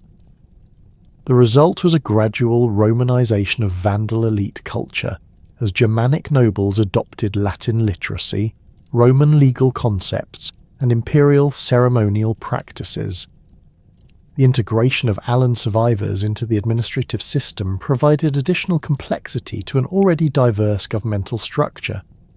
The Alans brought their own traditions of nomadic leadership and tribal organization, which had to be reconciled with both Germanic and Roman institutional frameworks. Archaeological evidence suggests that Alan nobles received significant administrative responsibilities, particularly in areas related to cavalry organization and frontier defense, where their traditional expertise remained valuable. The legal system that emerged under Vandal rule reflected this multicultural administrative approach through the maintenance of parallel legal traditions for different population groups. Roman law continued to govern most civil disputes involving the indigenous North African population, ensuring continuity in commercial relationships, property rights, and family matters that affected the majority of the kingdom's inhabitants. This pragmatic decision preserved social stability while avoiding the massive disruption that would have resulted from imposing Germanic legal traditions on populations unfamiliar with their procedures and concepts. Germanic customary law remained the governing framework for disputes within the Vandal community itself, particularly those involving military service, clan relationships, and questions of honour that were central to traditional barbarian society. The royal court maintained specialists in both legal traditions, with Roman-trained jurists handling cases involving imperial law, while Germanic law speakers addressed matters governed by traditional tribal customs. This dual system required careful coordination to prevent conflicts between different legal jurisdictions, particularly in cases involving individuals from different ethnic communities. The most complex legal challenges arose in cases involving religious disputes, where traditional Germanic concepts of royal authority conflicted with both Roman legal precedents and Christian ecclesiastical law. Genseric's approach to these conflicts revealed his broader strategy for managing the religious diversity of his kingdom, while advancing his own political objectives through systematic promotion of Arian Christianity. The religious policies implemented by Genseric represented one of the most controversial aspects of Vandal rule, creating lasting tensions that would influence the kingdom's development throughout its existence. The Vandals had converted to Arian Christianity during their migration through the Danube region, adopting a theological position that denied the full divinity of Christ and rejected the Trinitarian doctrine that had been established as orthodox at the Council of Nicaea in 325 CE.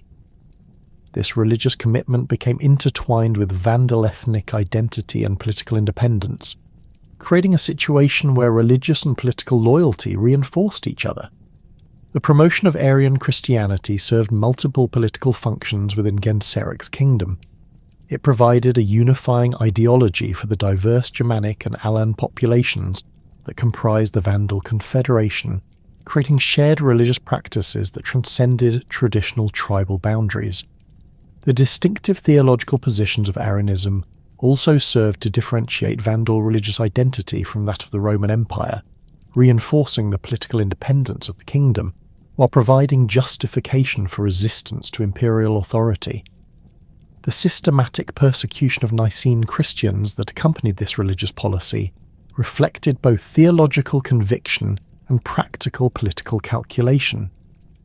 The North African provinces had been strongholds of Orthodox Christianity, with powerful bishops and extensive ecclesiastical properties that represented potential centres of resistance to Vandal rule. By attacking the organisational structure of the Nicene Church, Genseric simultaneously advanced his religious objectives and eliminated potential sources of political opposition. The methods employed in this persecution varied considerably depending on local circumstances and the degree of resistance encountered. In some areas, Vandal authorities simply confiscated church properties and expelled Orthodox clergy, transferring ecclesiastical resources to Arian priests and congregations. Archaeological evidence from church sites throughout North Africa shows systematic conversion of Orthodox religious buildings to Arian use, with modifications to architectural features and decorative programs that reflected the new theological orientation. More severe persecution occurred in regions where Orthodox resistance proved particularly stubborn, or where local bishops actively opposed Vandal authority. Contemporary sources describe the exile of prominent Orthodox clergy, the confiscation of personal property belonging to religious opponents, and in extreme cases physical violence against those who refused to accept Arian theological positions. The persecution of Huneric's reign would later intensify these policies, but the foundations were established during Genseric's consolidation of power in the 440s and 450s. The construction of new Arian churches and the establishment of Arian ecclesiastical hierarchies provided positive reinforcement for the religious policies that defined Vandal rule. Archaeological excavations at sites throughout the kingdom reveal extensive church construction during this period, with buildings designed to accommodate Arian liturgical practices while demonstrating the wealth and power of the new religious establishment. These structures often incorporated architectural elements from both Germanic and Roman traditions, creating hybrid religious buildings that reflected the multicultural nature of Vandal Christianity. The Arian clergy that served these new religious institutions came from diverse backgrounds that reflected the complex ethnic composition of the kingdom.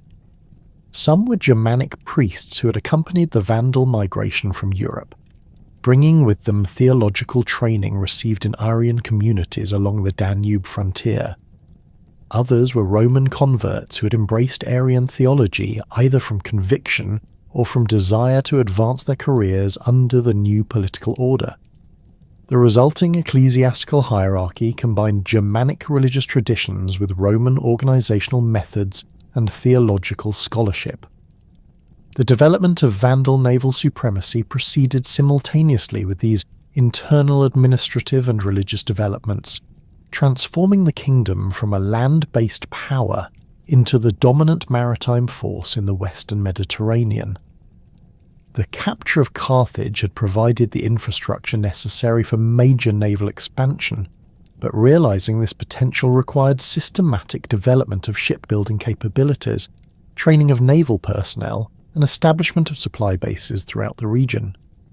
The shipyards of Carthage underwent massive expansion under Vandal direction, with archaeological evidence revealing the construction of new building slips, the expansion of existing facilities, and the establishment of specialized workshops for producing naval equipment. These facilities combined Roman naval architecture with Germanic craftsmanship and innovations developed through practical experience in maritime operations. The ships produced in these yards represented technological advances that reflected the Vandals' unique position as a barbarian people who had mastered both land and sea warfare. The design of Vandal warships incorporated elements from multiple maritime traditions, creating vessels optimized for the specific requirements of Mediterranean raiding and naval combat. Archaeological evidence from shipwreck sites includes vessels with construction characteristics suggesting Vandal origin, featuring reinforced hulls capable of withstanding rough seas, modified rigging systems that allowed for rapid maneuvering in combat situations, and specialized storage compartments designed for extended raiding expeditions. The personnel who operated these fleets came from diverse backgrounds that reflected the cosmopolitan nature of Mediterranean maritime culture. Roman naval officers and sailors who possessed essential technical knowledge found employment in Vandal service, though under Germanic command structures that emphasized personal loyalty and shared participation in the profits of successful expeditions. Germanic warriors adapted to naval service brought their traditional military values to sea warfare, creating a unique maritime culture that combined barbarian warrior ethos with professional naval expertise. The strategic deployment of Vandal naval forces focused on establishing control over key islands and sea routes that would maximize the kingdom's ability to disrupt Roman commerce while protecting its own territorial interests. The conquest of Sardinia provided the Vandals with a forward base for operations against the Italian mainland, while control of Corsica secured the sea routes connecting North Africa with southern Gaul and Hispania. The capture of these islands required coordinated amphibious operations that demonstrated the full development of Vandal military capabilities. Sardinia, with its mountainous terrain and scattered Roman garrisons, presented particular challenges that tested Vandal ability to conduct sustained operations far from their North African bases. The successful conquest of the island involved systematic reduction of Roman strongholds, establishment of supply lines across hundreds of miles of open ocean, and integration of the local population into Vandal administrative systems. Archaeological evidence from Vandal sites on Sardinia reveals the methods employed to consolidate control over the conquered territory. Existing Roman fortifications were modified and expanded to serve Vandal defensive requirements, while new installations were constructed at strategic locations to control key harbours and mountain passes. The island's position in the central Mediterranean made it an ideal base for launching raids against Roman territories while providing a secure refuge for Vandal fleets during extended operations. The conquest of the Balearic Islands extended Vandal control over the western Mediterranean's most important sea routes, effectively cutting Roman communications between Hispania and North Africa, while providing additional bases for raiding operations against the Spanish and Gallic coasts. These islands had served as crucial waypoints for Roman commercial and military shipping, and their loss to Vandal forces represented a significant strategic defeat for imperial authorities. The administrative integration of these island territories into the Vandal kingdom required adaptations of the governmental systems that had been developed in North Africa. The islands' populations were smaller and more scattered than those of the continental territories, while their economies were based primarily on maritime activities rather than the agricultural production that dominated North African society. Vandal administrators developed specialized approaches to governing these territories that reflected their unique characteristics while maintaining overall political unity within the kingdom. The culmination of Vandal naval development came with the audacious raid on Rome itself in 455 CE, an operation that demonstrated both the strategic reach of Genseric's forces and the sophisticated planning capabilities that characterized Vandal military operations during this period. The political circumstances that made this raid possible reflected the continuing weakness of the Western Roman Empire, which had been devastated by internal conflicts, barbarian invasions, and economic collapse. The assassination of Emperor Valentinian, 3rd in March 455 CE, created a succession crisis that provided Genseric with the opportunity he'd been seeking to strike directly at the heart of Roman power. The new emperor, Petronius Maximus, lacked both popular support and military resources adequate to defend against a major Vandal assault. Contemporary sources suggest that Genseric may have received intelligence about Roman weakness from contacts within the imperial court, allowing him to time his attack for maximum strategic effect. The Vandal fleet that sailed from Carthage towards Rome represented the culmination of decades of naval development and military preparation. Archaeological evidence suggests that the expedition involved hundreds of ships carrying thousands of warriors, along with the specialized equipment necessary for conducting siege operations against heavily fortified positions. The fleet's composition reflected the diverse maritime capabilities that the Vandals had developed, including large transport vessels for carrying troops and equipment, smaller warships for reconnaissance and combat, and specialized craft designed for river operations.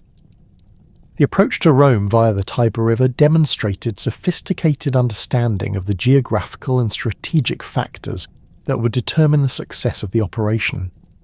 The Vandals avoided direct assault on Rome's massive walls by using their naval mobility to bypass land-based defences and approach the city from an unexpected direction. This tactical innovation reflected the unique advantages that naval power provided to the Vandals, allowing them to project military force across vast distances while avoiding the prolonged siege operations that had characterized earlier barbarian attacks on major Roman cities. The systematic but restrained nature of the sack that followed revealed Genseric's strategic sophistication and political acumen. Unlike earlier barbarian sacks that had involved widespread destruction and random violence, the Vandal occupation of Rome proceeded according to carefully planned objectives that maximized the acquisition of valuable resources while minimizing unnecessary damage to the city's infrastructure and population. The selection of targets for systematic looting reflected detailed intelligence about the location of Rome's most valuable treasures and strategic resources. The Vandals focused their attention on the imperial palaces, major churches, and wealthy residential districts where centuries of accumulated wealth had been concentrated. Archaeological evidence from excavations in these areas shows selective removal of valuable items rather than comprehensive destruction, indicating that the Vandals possessed specific knowledge about what they sought and where to find it. The removal of imperial treasures from Rome provided the Vandal kingdom with unprecedented wealth that would finance further military expansion and administrative development. The captured gold, silver, and precious objects represented not only immediate economic value, but also symbolic significance that enhanced Genseric's prestige throughout the Mediterranean world. The systematic transportation of these treasures back to Carthage required careful planning and substantial logistical capabilities, demonstrating the organizational sophistication that characterized Vandal military operations during this period. The capture of prominent Roman hostages, including members of the imperial family, provided Genseric with valuable diplomatic leverage that he would exploit in subsequent negotiations with Roman authorities. These hostages served multiple functions within Vandal strategy, providing security against Roman retaliation, while creating opportunities for political manipulation of imperial succession disputes. The treatment of these captives reflected Genseric's understanding of their potential value as diplomatic assets, rather than mere trophies of military success. The establishment of Vandal control over the central Mediterranean transformed the political landscape of the late Roman world in ways that extended far beyond military conquest. Genseric's kingdom now controlled the sea lanes that connected the eastern and western portions of the empire, while his fleets threatened Roman territories from Hispania to Egypt. This strategic position compelled both the Western and Eastern Roman empires to engage in complex diplomatic negotiations that would have been unthinkable just decades earlier, when Germanic tribes were viewed primarily as barbarian threats to be contained or eliminated. The first major diplomatic initiative emerged from the Eastern Roman Empire under Emperor Leo I, who recognized that the Vandal kingdom represented a permanent fixture in Mediterranean politics, rather than a temporary barbarian incursion. Archaeological evidence from Constantinople during the 460 s reveals extensive preparations for diplomatic missions to Carthage, including the production of luxury goods specifically designed to appeal to barbarian tastes while demonstrating imperial wealth and sophistication. These diplomatic gifts combine traditional Roman craftsmanship with Germanic decorative motifs, reflecting Byzantine understanding of Vandal cultural preferences and political sensibilities. The negotiations that followed demonstrated the extent to which traditional Roman diplomatic superiority had been undermined by barbarian military success. Genseric approached these discussions from a position of strength, controlling territories that had formerly been among the empire's most valuable provinces, while commanding naval forces capable of striking Roman targets throughout the Mediterranean. The Vandal king's negotiating position was further strengthened by his control of the North African grain supply, which had traditionally fed the population of Rome and whose disruption could create famine conditions in imperial territories. The marriage alliance proposed between Genseric's son Huneric and Eudocia, daughter of the former Western Emperor Valentinian III, represented a diplomatic revolution that elevated barbarian kingdoms to equality with imperial authority. This arrangement, negotiated through intermediaries operating between Carthage and Constantinople, reflected the new political reality in which Germanic rulers could claim legitimacy through dynastic connections with the Roman imperial family. Archaeological evidence from wedding preparations in Carthage reveals the construction of ceremonial facilities designed to accommodate both Vandal and Roman ritual requirements, indicating the complex cultural negotiations involved in such arrangements. The implementation of this marriage alliance required careful management of religious differences that had become central to Vandal political identity. Eudocia's Orthodox Christian faith conflicted with the Arian theology that Genseric had promoted throughout his kingdom, creating potential complications that threatened to undermine the diplomatic benefits of the union.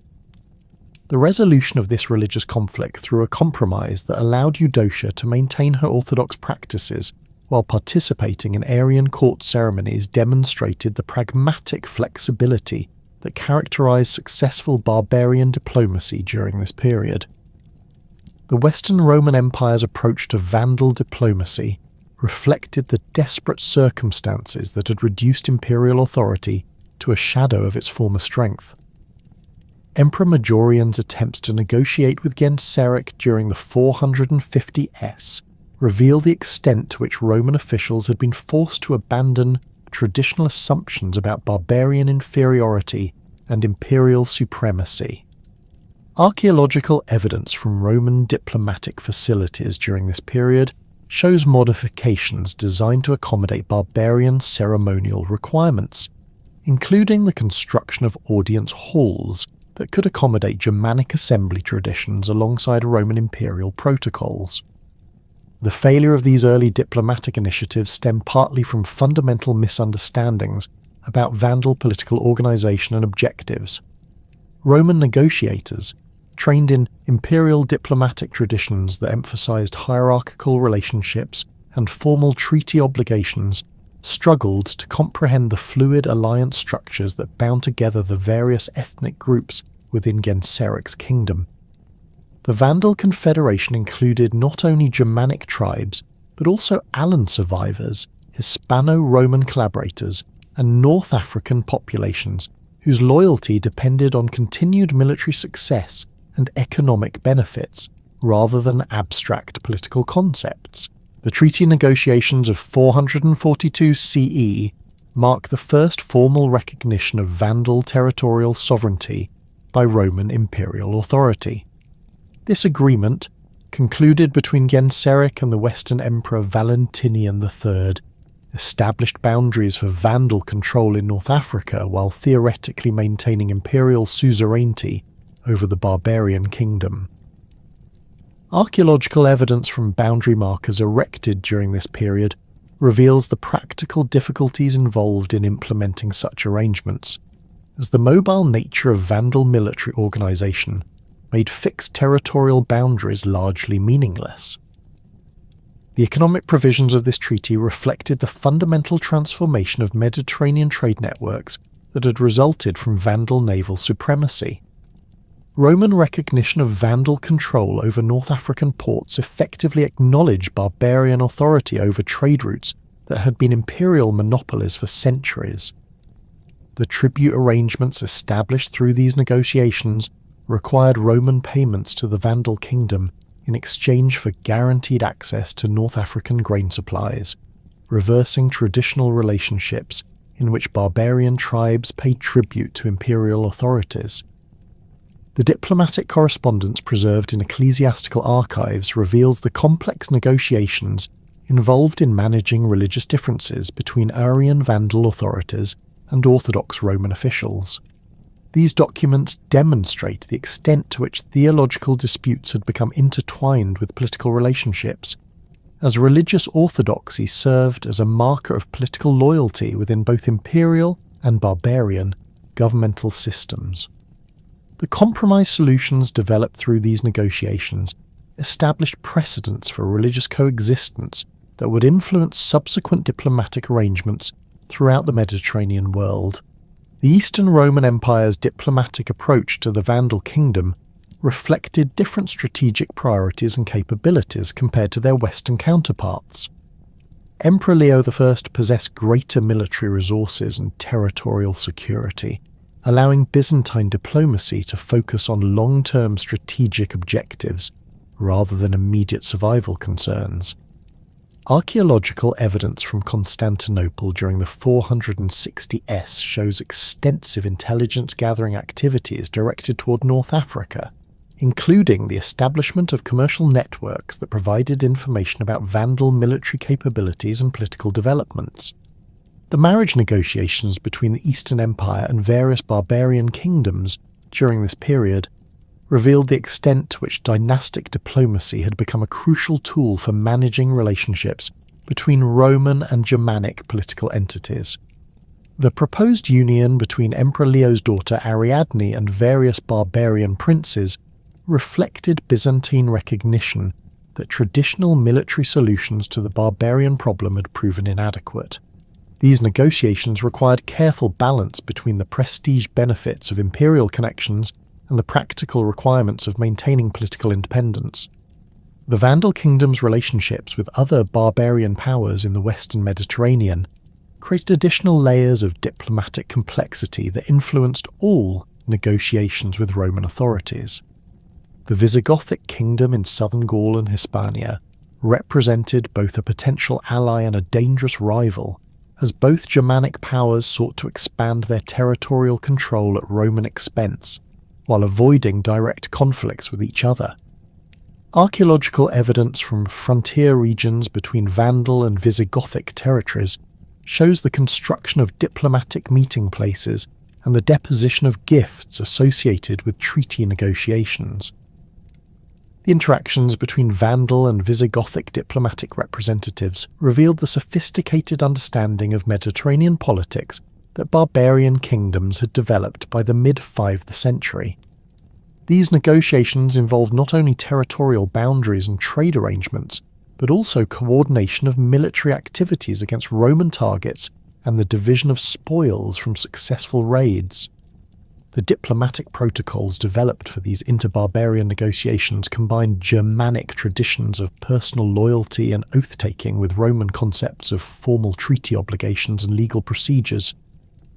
The Ostrogothic emergence as a major power in the Balkans during the 470s created new diplomatic opportunities and challenges for the Vandal kingdom.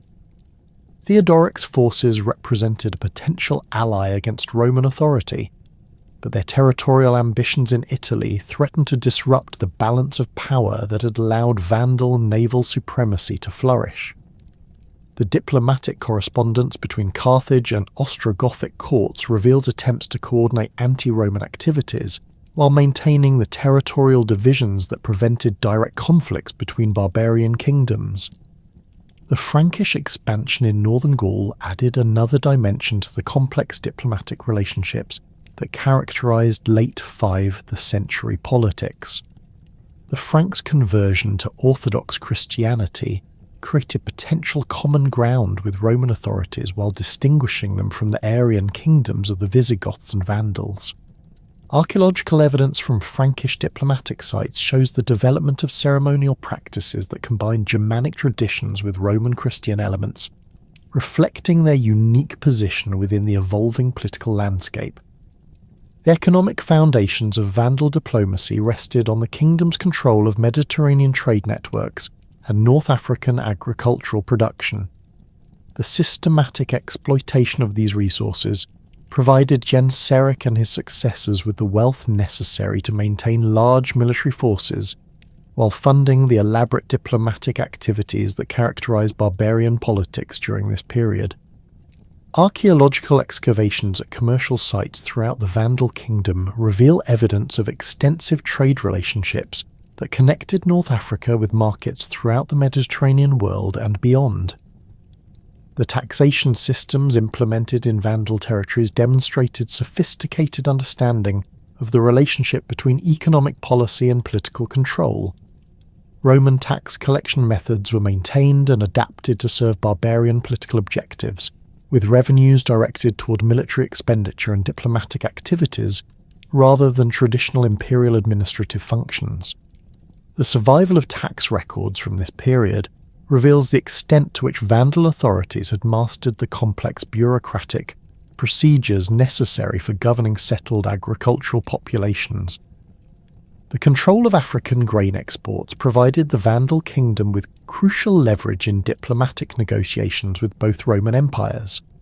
The traditional grain fleet that had supplied Rome with North African wheat became a diplomatic tool that could be manipulated to reward cooperative behaviour or punish Roman actions that threatened Vandal interests. Archaeological evidence from granary facilities throughout North Africa shows modifications designed to accommodate the storage and transportation requirements of this diplomatic grain trade. The development of independent Vandal commercial networks reduced the kingdom's dependence on Roman trade relationships while providing alternative sources of revenue and strategic materials. Archaeological evidence from ports throughout the Western Mediterranean reveals the establishment of Vandal trading posts and commercial agreements with various Mediterranean populations. These commercial relationships often served diplomatic functions, providing intelligence about political developments while creating economic incentives for cooperation with Vandal political objectives.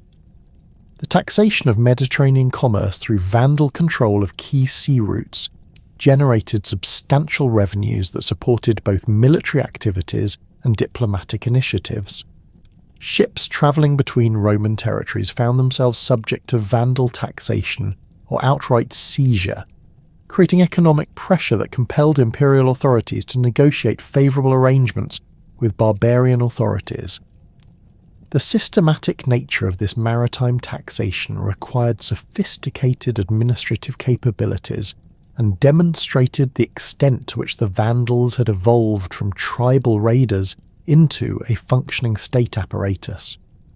The succession disputes that plagued the Vandal royal house during the later 5th century created diplomatic opportunities that various Roman and barbarian powers attempted to exploit. The complex inheritance arrangements established by Genseric, designed to prevent civil wars within the kingdom, instead created ongoing tensions between different branches of the royal family and their supporters. Archaeological evidence from royal residences during this period shows the construction of separate facilities for different claimants, indicating the physical manifestation of these political divisions. The involvement of foreign powers in Vandal succession disputes reflected the kingdom's integration into the broader diplomatic networks of the late Roman world. Roman authorities attempted to support claimants who appeared more amenable to imperial interests, while other barbarian kingdoms sought to influence Vandal politics to advance their own territorial and commercial objectives. The documentary evidence for these interventions reveals the extent to which internal barbarian politics had become matters of international concern. The religious dimensions of these succession disputes added additional complexity to already challenging political situations. Different claimants to the Vandal throne often represented different approaches to religious policy, with some favouring continued persecution of Orthodox Christians, while others advocated for more tolerant policies that might improve relationships with Roman authorities. The resolution of these religious conflicts required careful balance between maintaining Vandal Aryan identity and accommodating the diverse religious preferences of the kingdom's multicultural population. The administrative challenges of maintaining unity within the Vandal kingdom reflected the fundamental tensions between Germanic political traditions and the requirements of governing settled territories. Traditional barbarian leadership structures, based on personal loyalty and warrior fellowship, proved inadequate for managing the complex administrative and economic systems necessary for controlling North African territories. The gradual evolution of Vandal governmental institutions represented an ongoing process of adaptation that continued throughout the kingdom's existence. The integration of various ethnic groups within the Vandal kingdom required diplomatic skills that paralleled those employed in external negotiations. The Hastingi and Selingi Vandal tribes maintained distinct identities despite their political unification, while Alan survivors preserved their own cultural traditions and political expectations. Archaeological evidence from settlement sites throughout the kingdom reveals the persistence of distinct material culture patterns that reflect ongoing ethnic diversity within the supposedly unified Vandal state. The management of relationships with the indigenous North African population presented ongoing challenges that influenced both internal politics and external diplomatic relationships. The Berber tribes of the interior maintained varying degrees of independence from Vandal authority, requiring constant negotiation and occasional military intervention to maintain political stability. The documentary evidence for these relationships reveals the extent to which Vandal control remained dependent on complex alliance networks, rather than direct administrative authority. The religious landscape of the Vandal kingdom underwent profound transformation as Arian Christianity became the defining characteristic of barbarian rule in North Africa. The theological dispute that had originated in 4th century Alexandria now served as the cornerstone of Vandal political identity, distinguishing Germanic rulers from their Roman subjects while providing ideological justification for systematic persecution of Orthodox Christians. This religious policy created lasting tensions that permeated every aspect of Vandal society. From royal court ceremonies to local administrative procedures, fundamentally altering the cultural development of North African Christianity. The Arian position, which denied the full divinity of Christ and rejected Trinitarian doctrine, had been condemned as heretical by the Council of Nicaea in 325 CE. However, the Germanic tribes who had converted to Christianity along the Danube frontier had received their religious instruction from Arian missionaries, particularly the influential Bishop Ulfilas, who had translated the Bible into Gothic and established Arian theological traditions among the barbarian peoples. The Vandals' commitment to this theological position intensified during their migration, as Arian Christianity became intertwined with ethnic identity and political independence from Roman authority. The systematic persecution of Catholic bishops began immediately following the Vandal conquest of major North African cities. In Carthage, the Orthodox bishop Quodvultdeus faced immediate exile when Genseric's forces captured the city in 439 CE. Archaeological evidence from the bishop's residence shows hasty abandonment, with valuable manuscripts and liturgical objects left behind during the forced evacuation. The bishop's library, containing centuries of theological writings and administrative records, was systematically transferred to Arian clerical authorities, who used these resources to understand and counter orthodox theological arguments.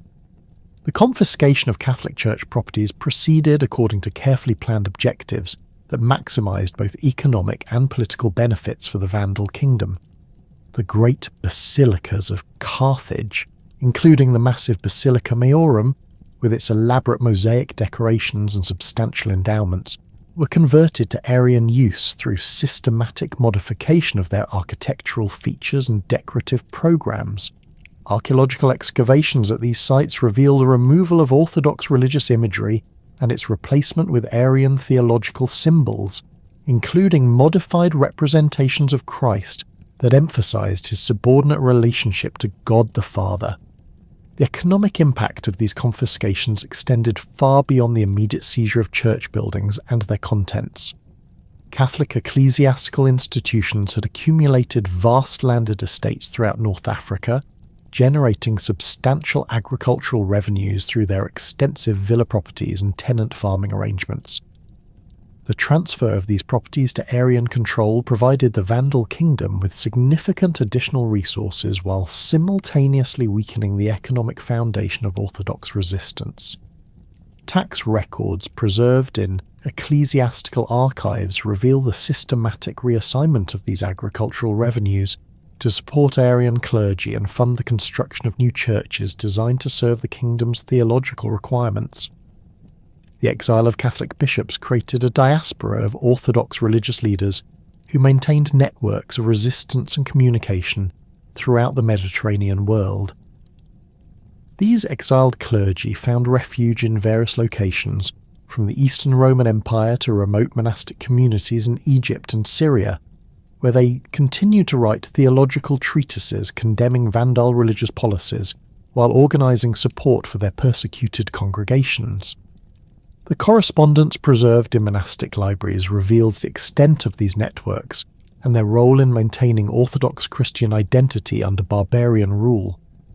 The replacement of Orthodox clergy with Arian priests required extensive recruitment and training programs that drew personnel from diverse sources throughout the Vandal kingdom. Germanic priests who had accompanied the barbarian migration brought theological training and pastoral experience, but their numbers proved inadequate for serving the large Christian populations of North Africa. The solution involved systematic conversion of Roman clergy to Arian theological positions, often through combinations of incentives and coercion that reflected the pragmatic approach characteristic of Vandal administrative policies. The theological education provided to Arian clergy combined traditional Germanic religious instruction with sophisticated theological scholarship adapted from Roman Christian traditions.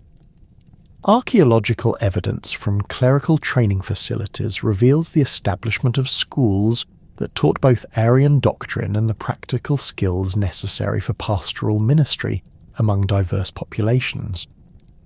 These institutions produced a generation of clergy capable of conducting services in multiple languages while defending Arian theological positions against orthodox criticism through systematic study of scriptural texts and patristic writings. The liturgical practices developed within Vandal Arian churches reflected the synthesis of Germanic and Roman Christian traditions that characterized the kingdom's cultural development. The Arian liturgy incorporated elements from both Gothic Christian traditions brought by the barbarian migrants and Latin Christian practices familiar to the North African population. Archaeological evidence from church sites reveals the construction of baptismal facilities designed to accommodate Arian theological concepts about the nature of Christ, with architectural features that emphasize the subordinate relationship between the Son and the Father. The construction of new Arian churches throughout the Vandal kingdom demonstrated both the wealth accumulated through conquest and the sophisticated architectural capabilities that had developed under barbarian rule. The Arian cathedral constructed in Carthage during the 440 AD combined Germanic timber construction techniques with Roman stonemasonry and North African decorative traditions, creating a distinctive architectural style that reflected the multicultural nature of Vandal Christianity. The building's massive scale, with a nave capable of accommodating thousands of worshippers, proclaimed the triumph of Arian theology while providing practical facilities for the religious needs of the Germanic population. The decorative programs employed in these Arian churches revealed the theological and political messages that Vandal authorities sought to communicate through religious art. Mosaic floors and wall paintings depicted biblical scenes interpreted according to Arian theological principles, with particular emphasis on passages that could be understood to support the subordination of Christ to God the Father. The artistic styles employed in these decorations combined Germanic geometric patterns with Roman figurative traditions and North African symbolic elements, creating hybrid visual languages that appealed to the kingdom's diverse population while reinforcing Arian doctrinal positions. The development of Vandal court culture proceeded through systematic adaptation of Roman imperial ceremonial traditions, modified to accommodate Germanic political values and Arian religious requirements. The royal court at Carthage became a centre of cultural synthesis, where barbarian warrior traditions merged with Roman administrative sophistication and Christian theological scholarship. Archaeological evidence from the royal palace complex reveals the construction of audience halls designed to accommodate both traditional Germanic assemblies and formal Roman-style ceremonies, with architectural features that reflected this cultural fusion. The patronage of arts and literature by Vandal royal authorities created opportunities for cultural development that attracted scholars and artists from throughout the Mediterranean world. The royal library established in Carthage during Genseric's reign combined manuscripts preserved from Roman administrative archives with new works commissioned from contemporary authors. These collections included both religious texts supporting Arian theological positions and secular works covering subjects ranging from military strategy to agricultural techniques, reflecting the practical educational needs of the barbarian kingdom. The literary production sponsored by Vandal courts revealed the sophisticated intellectual culture that had developed within the kingdom despite its reputation for barbarism among Roman contemporaries. Arian theological treatises produced by court scholars demonstrated advanced knowledge of Greek and Latin patristic writings, with systematic refutations of orthodox theological positions that required extensive scholarly research and sophisticated argumentation. These works circulated throughout the Arian communities of the Mediterranean world, contributing to theological debates that extended far beyond the boundaries of the Vandal kingdom. The educational policies implemented throughout Vandal territories reflected the practical requirements of governing culturally diverse populations while maintaining Germanic political identity. The preservation of classical learning occurred through pragmatic recognition that Roman educational traditions provided essential skills for administrative and commercial activities. Archaeological evidence from educational facilities reveals the continuation of traditional Roman curricula in grammar, rhetoric, and law, though modified to accommodate Aryan theological instruction and Germanic cultural values. The role of Roman intellectuals in Vandal administration expanded significantly as the kingdom's governmental complexity increased and territorial control extended across diverse regions. These scholars brought expertise in legal procedures, taxation systems, and diplomatic protocols that proved essential for maintaining effective control over North African territories. Their integration into barbarian governmental structures required careful balance between preserving their technical knowledge and ensuring their loyalty to Germanic political objectives. The manuscript production that continued under Vandal rule demonstrated the kingdom's commitment to preserving classical learning while adapting it to serve contemporary political and religious needs. Scriptoriums established in Carthage and other major centres produced copies of both classical texts and contemporary works, with particular emphasis on materials that supported Aryan theological positions or provided practical guidance for administrative activities. The survival of these manuscripts in later medieval libraries reveals the extent of intellectual activity that flourished under barbarian patronage. The archaeological evidence of Vandal material culture reveals the distinctive artistic and technological developments that emerged from the fusion of Germanic, Roman, and North African traditions. Pottery production in the kingdom combined Germanic decorative motifs with Roman technical methods and local clay sources, creating ceramic styles that reflected the multicultural nature of Vandal society. Excavations at production sites reveal standardized manufacturing techniques that suggest centralized control over craft production, with quality standards maintained through systematic oversight by royal administrators. The jewelry produced in Vandal workshops demonstrated sophisticated metalworking techniques that incorporated influences from multiple cultural traditions. Germanic croissant work, featuring intricate patterns of coloured glass set in gold or silver frameworks, was combined with Roman gem-cutting techniques and North African filigree traditions to create distinctive ornamental styles. Archaeological finds from elite burial sites reveal the high quality of these productions, with pieces that rival contemporary Byzantine imperial jewellery in their technical sophistication and artistic achievement. The architectural modifications made to Roman buildings throughout the Vandal kingdom reflected both practical requirements and cultural preferences that distinguish barbarian rule from imperial administration. Public buildings were adapted to accommodate Germanic assembly traditions, with the installation of wooden galleries and modified seating arrangements that facilitated traditional tribal decision-making processes. Private residences showed similar adaptations, with Roman villa layouts modified to include Germanic-style great halls and communal dining areas that reflected barbarian social customs. The urban planning initiatives undertaken in major Vandal cities revealed sophisticated understanding of the relationship between physical infrastructure and political control. Streets were widened to accommodate Germanic ceremonial processions, while new market areas were constructed according to barbarian commercial traditions that emphasized personal relationships between traders rather than anonymous commercial transactions. Archaeological evidence from these urban modifications shows systematic planning that balanced practical requirements with symbolic statements about the transformation of Roman territories under barbarian rule. The technological innovations developed within the Vandal kingdom reflected the practical challenges of maintaining maritime supremacy while governing diverse territorial possessions. Shipbuilding techniques evolved through combination of Germanic carpentry traditions with Roman naval architecture and North African maritime knowledge, creating vessels optimized for both military operations and commercial activities.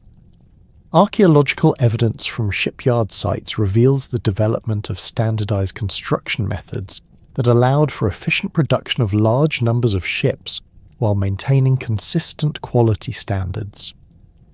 The agricultural innovations implemented throughout Vandal territories demonstrated sophisticated understanding of the relationship between agricultural productivity and political stability. Roman farming techniques were preserved and improved through incorporation of Germanic animal husbandry practices and North African irrigation methods, creating hybrid agricultural systems that maximize productivity while accommodating the settlement patterns preferred by barbarian populations. Archaeological evidence from rural sites shows the construction of new types of farm buildings that combined Roman storage facilities with Germanic residential arrangements, reflecting the cultural synthesis that characterized Vandal rural society. The commercial networks that developed under Vandal control extended throughout the Mediterranean world and beyond, connecting North African production centers with markets in Europe, Asia, and sub-Saharan Africa. Archaeological evidence from trading posts reveals the systematic organization of these commercial relationships, with standardized weights and measures maintained across the kingdom's territories, while specialized facilities were constructed to accommodate the storage and transportation requirements of different types of goods.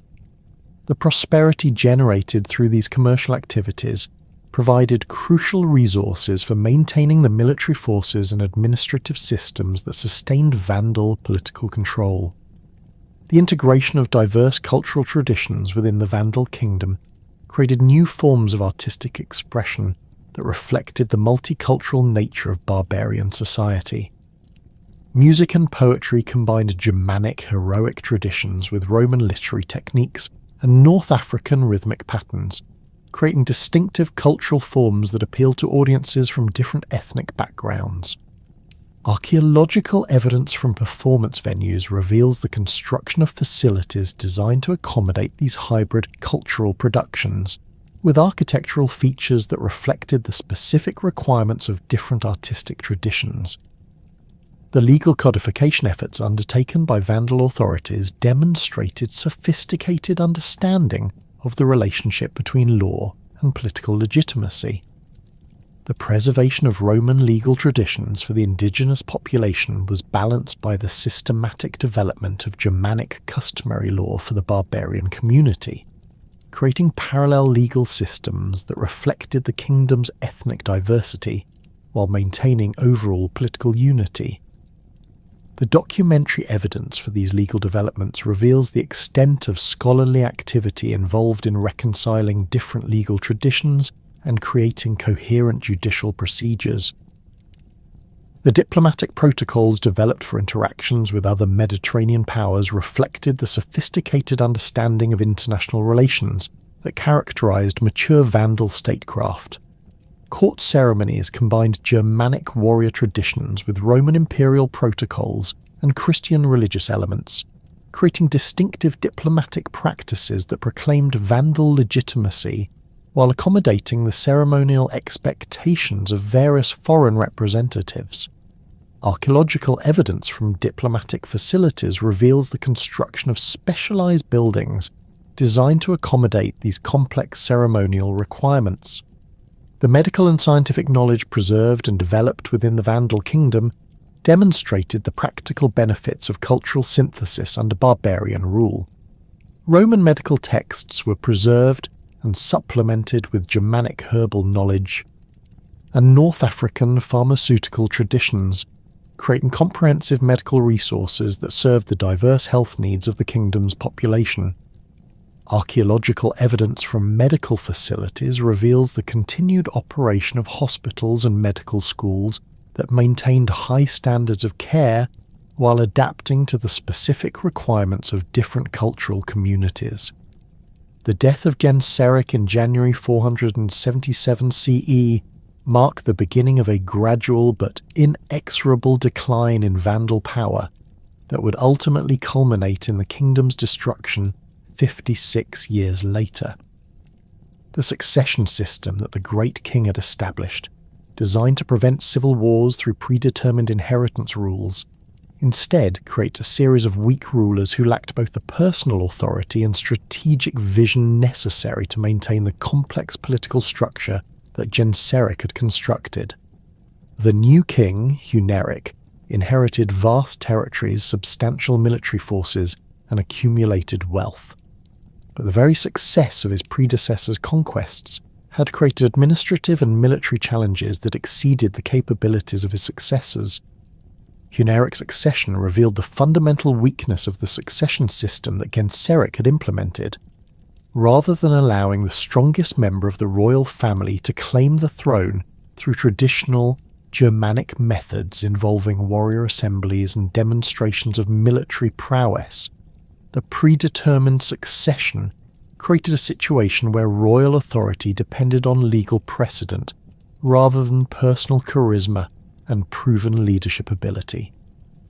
Archaeological evidence from the royal palace in Carthage during the transition period shows extensive modifications to ceremonial spaces, with the construction of new audience halls designed to emphasize the formal, legal basis of royal authority rather than the personal relationships between king and warriors that had characterized traditional Germanic leadership. The court factions that emerged during Huneric's reign reflected the complex ethnic and religious divisions that had developed within the Vandal kingdom during its expansion and consolidation. The original Hastingi nobility, descendants of the warriors who had followed Genseric from Galicia to Africa, maintained their positions as the core of royal support, but their influence was increasingly challenged by new elements within the kingdom's elite structure. Silingi survivors who had been integrated into the Hastingi Confederation retained distinct identities and political interests, while Alan nobles continued to advocate for policies that reflected their nomadic traditions and cavalry-focused military perspectives. The religious establishment had become another powerful faction within the court, with Arian bishops wielding substantial influence over royal policy through their control of ecclesiastical resources and their role in legitimizing royal authority through religious ceremonies. These clerical leaders had developed their own political agenda that emphasized continued persecution of Orthodox Christians and the expansion of Arian theological influence throughout the Mediterranean world. Their positions often conflicted with the practical requirements of governing diverse populations and maintaining diplomatic relationships with Orthodox Christian powers. The administrative bureaucracy that had evolved from Roman governmental structures represented yet another source of factional division within the court. Roman officials who had adapted to serve Vandal political objectives possessed essential expertise in taxation, legal procedures, and commercial regulation, but their loyalty to the kingdom remained questionable, particularly when royal policies conflicted with their personal interests or religious convictions. The gradual Romanization of Germanic nobles had created a hybrid elite that combined barbarian political traditions with imperial administrative methods, but this cultural synthesis also generated tensions between different approaches to governance and policy implementation. The military establishment faced its own internal divisions that reflected the diverse origins and experiences of the various groups that comprised Vandal armed forces. The traditional Germanic warrior bands maintained their emphasis on personal loyalty and individual combat prowess, but the requirements of maintaining territorial control and conducting naval operations had necessitated the development of more professional military units with standardized equipment and systematic training. These professional forces often found themselves in conflict with traditional warriors over resources, command positions, and strategic priorities. The integration of Roman military personnel and techniques had created additional complexity within Vandal military organization. Former imperial officers who had entered Vandal service brought expertise in siege warfare, logistics, and large-scale tactical coordination. But their presence generated resentment among Germanic warriors who viewed such technical approaches as incompatible with traditional barbarian military values.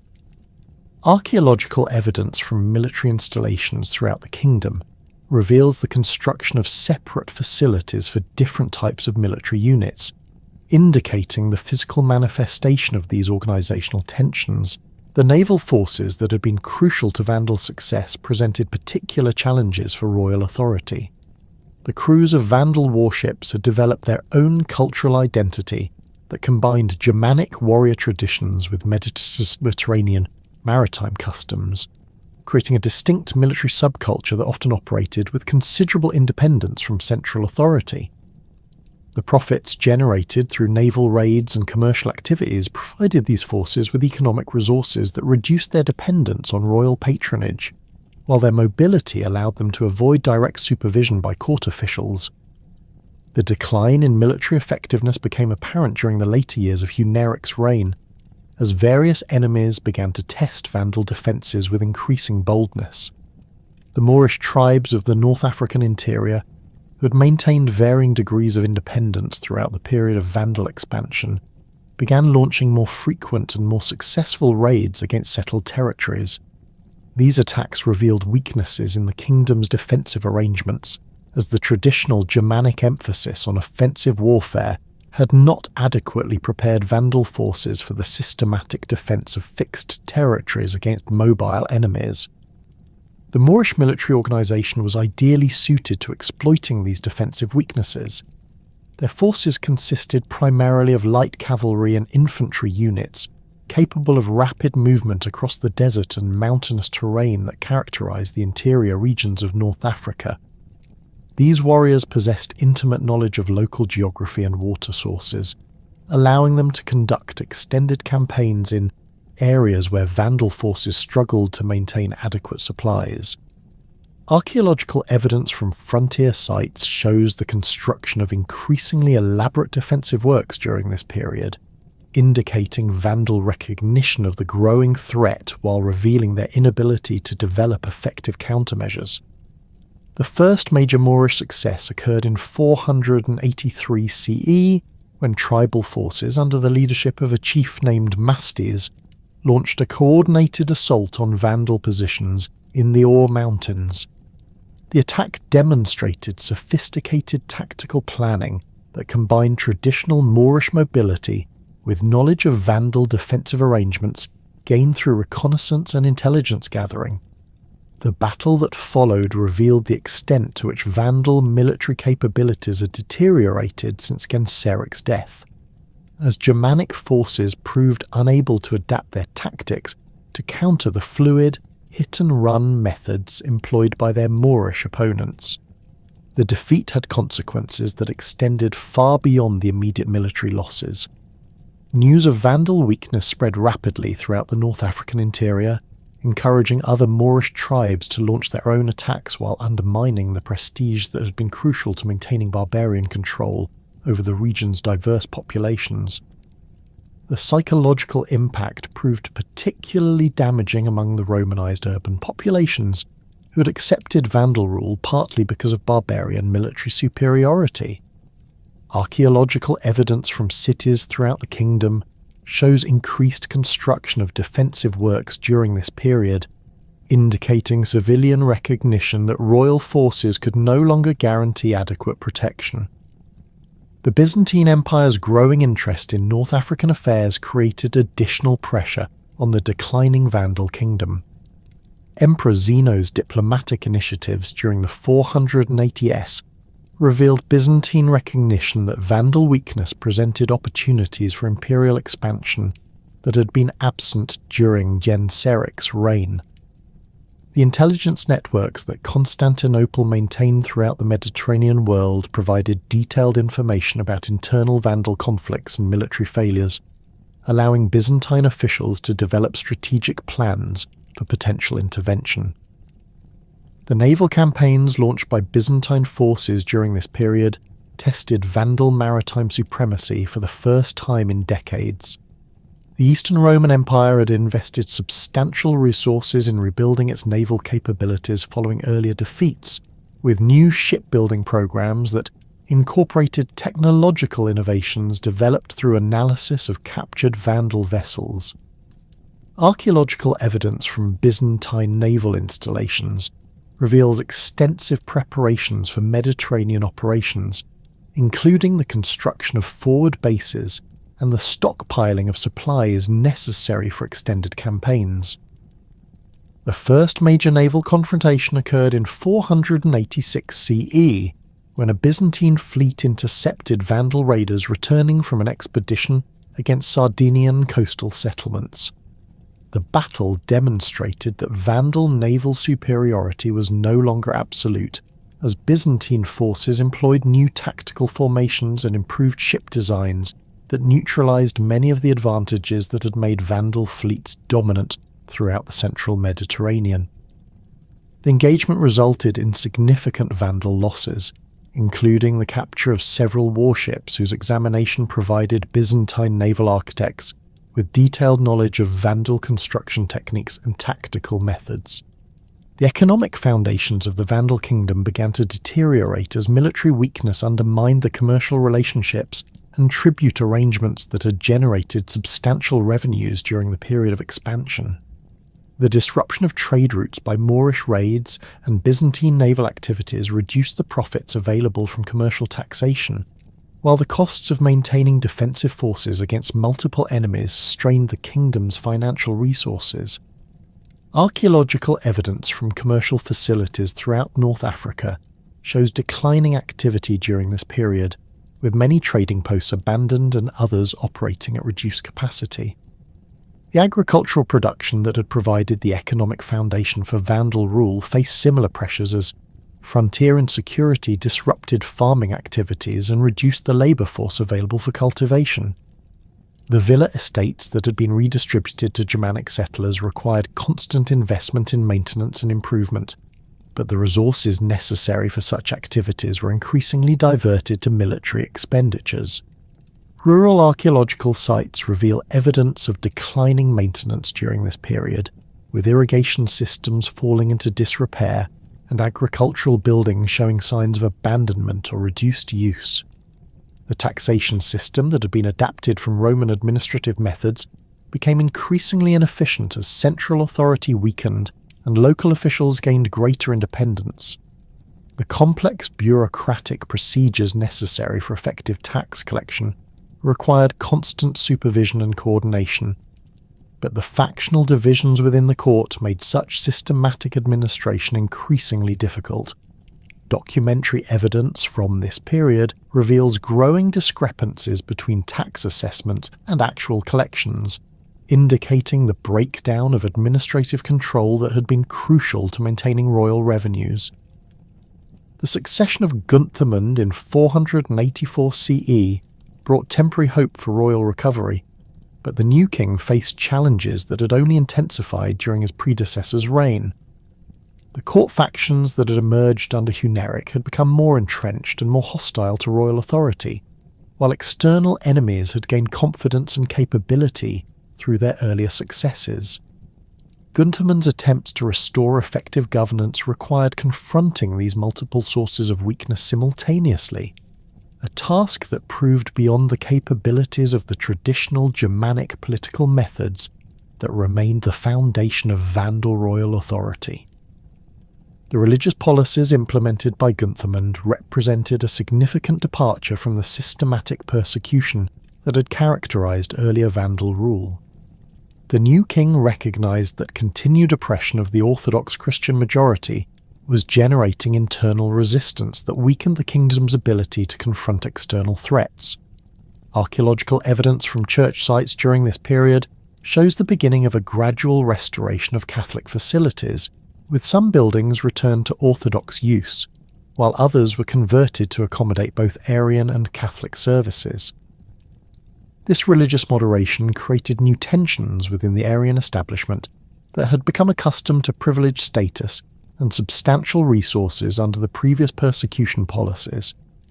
Arian bishops viewed any concessions to Orthodox Christians as threats to their own positions and theological principles, leading to conflicts with royal policy that further divided the court and weakened central authority. The documentary evidence for these religious disputes reveals the extent to which theological differences had become intertwined with political power struggles within the kingdom. The military reforms attempted by Gunthermund focused on addressing the tactical deficiencies that had been revealed through defeats at Moorish and Byzantine hands. The king sought to improve the training and equipment of Vandal forces while developing new strategic approaches better suited to defensive warfare. Archaeological evidence from military installations shows construction of new training facilities and weapons workshops designed to standardize equipment and improve the technical capabilities of royal forces. However, these reform efforts face resistance from traditional military leaders who viewed changes in established practices as threats to their own authority and status. The Germanic warrior culture that remained central to Vandal military identity emphasized individual prowess and personal relationships between commanders and followers, concepts that conflicted with the systematic training and standardized procedures necessary for effective defensive operations. The tensions generated by these conflicting approaches to military organization created additional divisions within the armed forces that further reduced their effectiveness. The reign of Thrasimund, who succeeded Gunthermund in 496 CE, marked the final phase of independent Vandal rule before the kingdom's ultimate collapse. Thrasimund possessed greater personal ability than his immediate predecessors and demonstrated sophisticated understanding of the strategic challenges facing the kingdom, but the structural weaknesses that had developed over 2 decades of decline proved too extensive for any individual ruler to overcome. The new king's policies reflected desperate attempts to restore royal authority and military effectiveness, but these efforts were consistently undermined by the factional divisions and external pressures that had become endemic within the kingdom. The marriage alliance negotiated between Thrasimund and Amalafrida, sister of the Ostrogothic king Theodoric, represented an attempt to strengthen Vandal international position through diplomatic means. This arrangement provided theoretical access to Ostrogothic military support while creating family connections that might deter Byzantine aggression. Archaeological evidence from the wedding celebrations reveals the substantial resources invested in demonstrating continued Vandal wealth and power, but the underlying weakness of the kingdom made such displays increasingly hollow. The religious policies of Thrasimund's reign reveal the continuing tensions between Aryan identity and practical governance requirements. The king attempted to restore systematic persecution of Orthodox Christians while simultaneously maintaining diplomatic relationships with Catholic powers, a contradictory approach that satisfied neither Arian hardliners nor pragmatic administrators. The documentary evidence for these policies shows the increasing difficulty of maintaining coherent governmental approaches as factional pressures intensified and external constraints multiplied. The final years of Thrasimund's reign witnessed accelerating decline in all aspects of Vandal power. Military defeats became more frequent and more devastating, while economic difficulties reduced the resources available for maintaining defensive forces or conducting diplomatic initiatives. The court factions that had emerged during earlier reigns became increasingly hostile to royal authority, with some groups actively seeking external support for their political objectives. Archaeological evidence from royal residences during this period shows reduced construction activity and declining maintenance, physical manifestations of the kingdom's deteriorating condition. The succession crisis that followed Thrasimund's death in 523 CE revealed the complete breakdown of the political system that Genseric had established. The predetermined succession rules that had been designed to prevent civil wars instead created a situation where multiple claimants possessed theoretical legitimacy while lacking practical support. The eventual succession of Hilderic represented a compromise between different factional interests, rather than a clear resolution of the succession question, leaving the new king with limited authority and facing immediate challenges to his legitimacy. Hilderic's attempts at religious reconciliation marked a final effort to restore internal stability through accommodation of the kingdom's diverse populations. The restoration of Catholic bishops and the return of confiscated church properties represented dramatic reversals of policies that had defined Vandal rule for nearly a century. Archaeological evidence from religious sites shows extensive reconstruction activity during this period, with Catholic churches rebuilt and expanded, while Arian facilities were modified to accommodate changing religious policies. These religious reforms generated intense opposition from the Arian establishment and traditional Germanic nobles, who viewed such changes as betrayals of fundamental Vandal principles. The factional conflicts that resulted from these policies created open warfare within the kingdom, with different groups controlling separate territories and maintaining independent military forces. The civil war that erupted during Hilderic's reign eliminated any possibility of effective resistance to external threats, while providing opportunities for enemies to exploit Vandal weakness. The Byzantine preparations for the reconquest of North Africa proceeded systematically, as Emperor Justinian recognized that Vandal internal conflicts presented an unprecedented opportunity for imperial restoration. The intelligence networks that Constantinople had maintained throughout the region provided detailed information about Vandal military capabilities and political divisions, allowing Byzantine planners to develop comprehensive strategies for the upcoming campaign. Archaeological evidence from Byzantine military installations reveals extensive preparations during this period, with new equipment produced and forces assembled for the greatest imperial offensive in generations.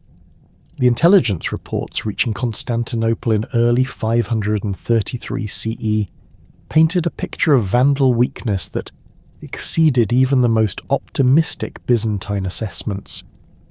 Justinian's network of spies, merchants, and diplomatic contacts throughout North Africa provided detailed accounts of the civil war raging between Hilderic's supporters and the forces loyal to Gelimer, who had seized the throne in a military coup the previous year. The reports described Vandal armies fragmented into competing factions, fortifications left unmanned due to troop deployments for internal conflicts, and a general population increasingly hostile to Germanic rule after decades of religious persecution and economic exploitation. Emperor Justinian's decision to launch the reconquest represented the culmination of years of strategic planning that had begun during the later stages of Thrasymen's reign. The emperor's advisors had systematically analysed Vandal military capabilities, identifying specific weaknesses in their defensive arrangements, while developing tactical approaches designed to exploit these vulnerabilities. The Byzantine military establishment had learned crucial lessons from earlier failed expeditions against barbarian kingdoms, particularly the importance of coordinating land and sea operations, while maintaining adequate supply lines for extended campaigns in hostile territory. The diplomatic preparations for the campaign demonstrated the sophisticated approach that characterized mature Byzantine statecraft. Justinian's agents had established contact with disaffected elements throughout the Vandal kingdom, including Moorish tribal leaders who resented Germanic dominance, Orthodox Christian communities that had suffered under Arian persecution, and even some Vandal nobles who opposed Gelimer's usurpation of royal authority. These preliminary negotiations created networks of potential supporters who could provide intelligence, supplies, and local assistance during the upcoming military operations. The selection of Belisarius as commander for the African expedition reflected careful consideration of the specific requirements for conducting operations against the Vandal kingdom. The young general had demonstrated exceptional tactical flexibility during his campaigns against the Persians, showing particular skill in adapting Byzantine military methods to counter unconventional enemies. His experience with combined land and naval operations made him ideally suited for the complex logistical challenges involved in projecting imperial power across the Mediterranean, while maintaining effective coordination between different types of military units. The army assembled for the African campaign represented the finest military force that the Eastern Roman Empire had fielded in generations. The corps consisted of approximately 15,000 regular troops drawn from the Scholae Palatinae and other elite units, supplemented by substantial numbers of foederati and allied contingents that brought the total force to nearly 18,000 men. Archaeological evidence from Byzantine military installations reveals the extensive preparations involved in equipping this army with new weapons produced according to standardized specifications, while specialized equipment was developed for the specific challenges expected in North African operations. The cavalry component of Belisarius's army reflected the tactical innovations that had transformed Byzantine military capabilities during the early 6th century. The cataphract units combined the shock power of heavy armoured cavalry with the flexibility of mounted archers, creating formations capable of both devastating charges and sustained harassment of enemy forces. These horsemen wore scale or mail armour that provided protection against Vandal weapons, while maintaining sufficient mobility for rapid manoeuvres across the varied terrain of North Africa. The infantry formations incorporated lessons learned from decades of warfare against barbarian opponents. The traditional Roman legionary organisation had been modified to create more flexible tactical unit, capable of adapting to different combat situations. The soldiers carried spears, swords and shields according to established patterns, but their training emphasised coordination between different weapon systems and rapid response to changing battlefield conditions. Archaeological finds from military equipment workshops reveal the standardised production methods that ensured consistent quality across all units while reducing the logistical complexity of maintaining such large forces in the field. The naval component of the expedition consisted of approximately 500 vessels of various types, from large transport ships capable of carrying entire cavalry units with their horses to smaller warships designed for reconnaissance and coastal operations. The fleet's composition reflected careful analysis of the requirements for conducting amphibious operations against defended coastlines, while maintaining supply lines across hundreds of miles of open ocean. The ships themselves incorporated technological improvements developed through study of captured Vandal vessels, with modifications designed to improve speed, manoeuvrability, and cargo capacity. The departure of this massive force from Constantinople in June 533 CE represented one of the largest military expeditions launched by the Eastern Roman Empire since the campaigns of Heraclius against the Persians. The logistical coordination required to transport nearly 20,000 men with their equipment, supplies and animals across the Mediterranean demonstrated the administrative capabilities that had been developed through centuries of imperial experience. Contemporary sources describe the impressive sight of hundreds of ships stretching across the horizon, their sails bearing the imperial eagle, while their hulls carried the hopes of imperial restoration.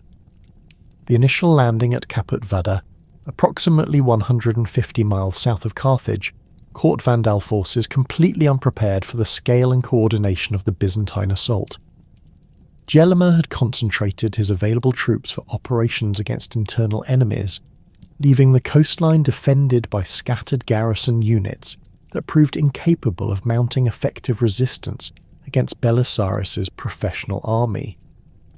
The speed of the Byzantine advance inland demonstrated the tactical superiority that imperial forces had achieved through systematic training and standardized equipment. The Battle of Ad Decimum, fought on September 13th, 533 CE, revealed the extent to which Vandal military capabilities had deteriorated since the days of Genseric's conquests. Gelimer's forces, hastily assembled from various garrison units and tribal contingents, lacked the coordination and tactical flexibility that had characterized earlier Vandal armies. The king's battle plan relied on traditional Germanic tactics involving frontal assaults by massed infantry formations, approaches that proved disastrously ineffective against Byzantine combined arms tactics that integrated cavalry, infantry and archery units in coordinated tactical systems. Belisarius deployed his forces according to proven tactical principles that maximised the advantages of professional training and standardised equipment. The Byzantine cavalry formed the centre of the formation, with heavy cataphracts positioned to deliver decisive charges, while mounted archers provided covering fire and harassment of enemy formations. The infantry units were positioned on the flanks, where their disciplined formations could provide stability while exploiting gaps created by cavalry operations. The initial phase of the battle saw Vandal cavalry units attempt to disrupt Byzantine formations through traditional barbarian shock tactics. These attacks achieved some initial success against isolated Byzantine units, but the overall coordination of imperial forces prevented any decisive breakthrough. The Vandal horsemen found themselves subjected to sustained archery fire that inflicted heavy casualties while preventing them from maintaining the momentum necessary for effective cavalry operations. Archaeological evidence from the battlefield includes numerous arrowheads of Byzantine manufacture, indicating the volume of missile fire that imperial archers directed against their opponents. The decisive moment came when Belisarius personally led a cavalry charge that shattered the centre of the Vandal formation. The Byzantine general's tactical timing proved perfect, as his attack coincided with the collapse of Vandal morale following the death of several prominent nobles in the earlier fighting. The combination of heavy cavalry impact and the psychological effect of seeing their leaders fall created panic that spread rapidly throughout the Vandal army. Contemporary accounts describe the complete disintegration of organised resistance as Vandal warriors abandoned their positions and fled toward Carthage. The pursuit that followed demonstrated the mobility advantages that Byzantine forces possessed over their demoralised opponents. The imperial cavalry maintained contact with retreating Vandal units, inflicting additional casualties while preventing any attempt to establish defensive positions. The systematic nature of this pursuit reflected the professional training that characterised Belisarius's army, with different units assigned specific roles in maintaining pressure on the enemy, while avoiding the disorganisation that often affected pursuing forces. Gelimer's decision to abandon Carthage rather than attempting a siege defence revealed his recognition that Vandal military power had been effectively destroyed in the single battle. The king's evacuation of the capital proceeded in such haste that substantial quantities of royal treasure and military equipment were left behind, providing Belisarius with valuable resources while demonstrating the completeness of the Vandal collapse. Archaeological excavations in Carthage have uncovered hoards of coins and precious objects that were buried during this period, indicating the panic that gripped the city's population as news of the military disaster spread. The Byzantine entry into Carthage on September 15th, 533 CE marked the end of nearly a century of Vandal rule in North Africa.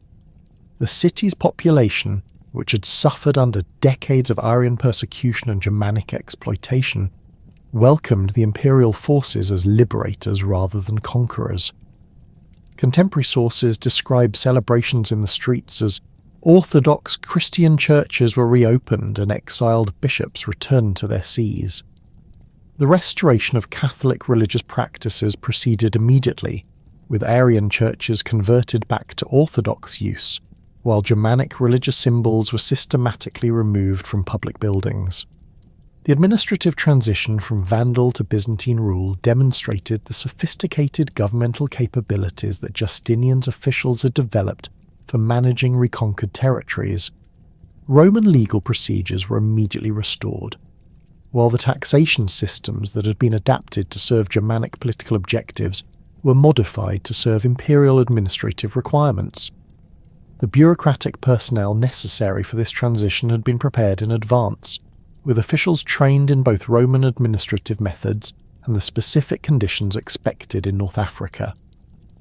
The Battle of Tricamarum, fought in December 533 CE, eliminated the last organised Vandal resistance under Gelimer's leadership.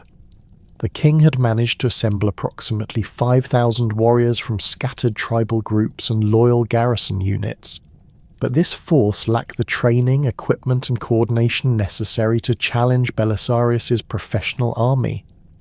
The battle demonstrated the same tactical patterns that had characterised the earlier engagement at Ad Decimum, with Byzantine combined arms tactics proving decisively superior to traditional Germanic military methods.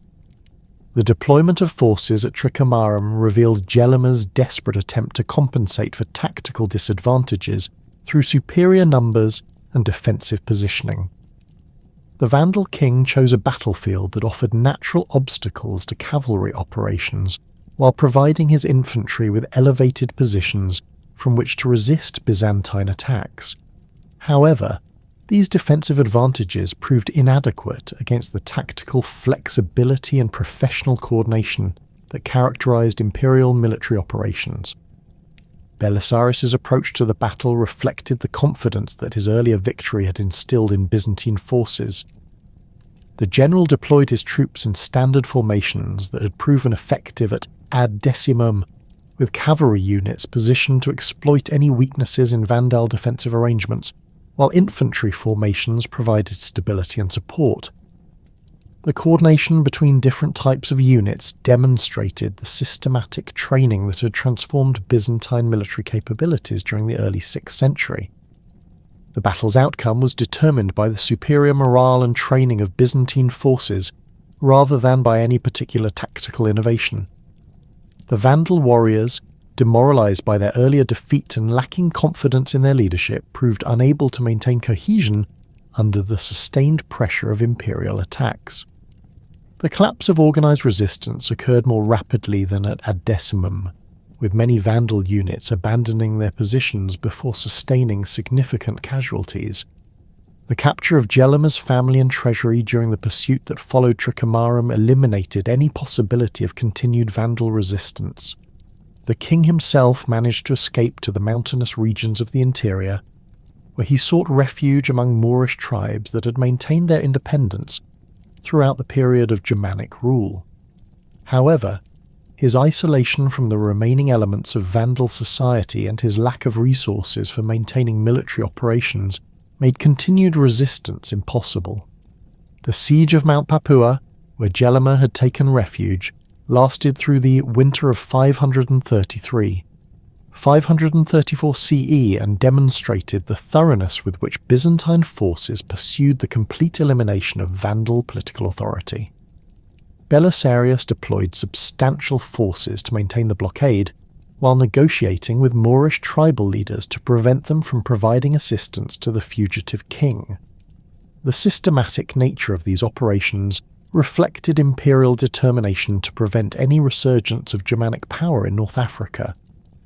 The surrender of Gelimer in March 534 CE marked the formal end of the Vandal kingdom and the completion of Byzantine reconquest.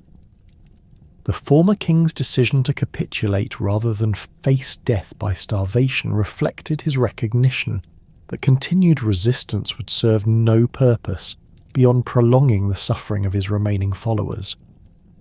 Contemporary accounts describe his dignified behaviour during the surrender negotiations, maintaining royal composure despite the complete collapse of his political position. The fate of the Vandal population following the completion of Byzantine conquest varied considerably depending on their social status and degree of collaboration with the former Germanic regime. The royal family and prominent nobles were transported to Constantinople, where they were displayed in Justinian's triumph before being provided with estates in Anatolia. This treatment reflected traditional Roman practices for dealing with defeated barbarian leaders, combining public humiliation with eventual integration into imperial society. The broader Vandal population faced different circumstances that reflected their diverse origins and roles within the former kingdom. Germanic warriors who had served in the royal army were given the choice between military service in Byzantine forces or deportation to frontier regions where their martial skills could serve imperial defensive requirements. Many chose military service, with Vandal units subsequently participating in Byzantine campaigns against other barbarian peoples and Persian forces in the east. The integration of former Vandal territories into the Byzantine administrative system proceeded according to established imperial procedures that had been refined through centuries of experience in governing diverse populations. The prefecture of Africa was re-established with its capital at Carthage, while the complex of fortifications and administrative centres that had served Germanic rule were adapted to serve imperial requirements. Archaeological evidence reveals extensive construction activity during this period, with Roman governmental buildings restored and expanded, while Germanic structures were systematically demolished or converted to other uses. The religious transformation that accompanied Byzantine reconquest proceeded with remarkable speed and thoroughness. Arian churches were converted to Orthodox use through systematic modification of their architectural features and decorative programs, while new Catholic churches were constructed to serve the religious needs of the restored imperial population. The Arian clergy who had served the Vandal kingdom faced choices between conversion to Orthodox Christianity or exile, with most choosing accommodation rather than continued resistance. The economic recovery of North Africa under Byzantine rule demonstrated the region's fundamental prosperity and the extent to which Vandal exploitation had constrained its productive potential. The restoration of Roman commercial networks and taxation systems generated substantial revenues that supported both local administration and imperial military operations. Archaeological evidence from rural sites showed renewed investment in agricultural infrastructure, with irrigation systems repaired and expanded, while villa estates were restored to productive operation. The deportation of substantial numbers of Vandals to various parts of the Byzantine Empire represented a systematic effort to prevent any resurgence of Germanic political organisation in North Africa. These population transfers scattered former Vandal communities across different regions and cultural contexts, making it impossible for them to maintain their distinct ethnic identity or political traditions.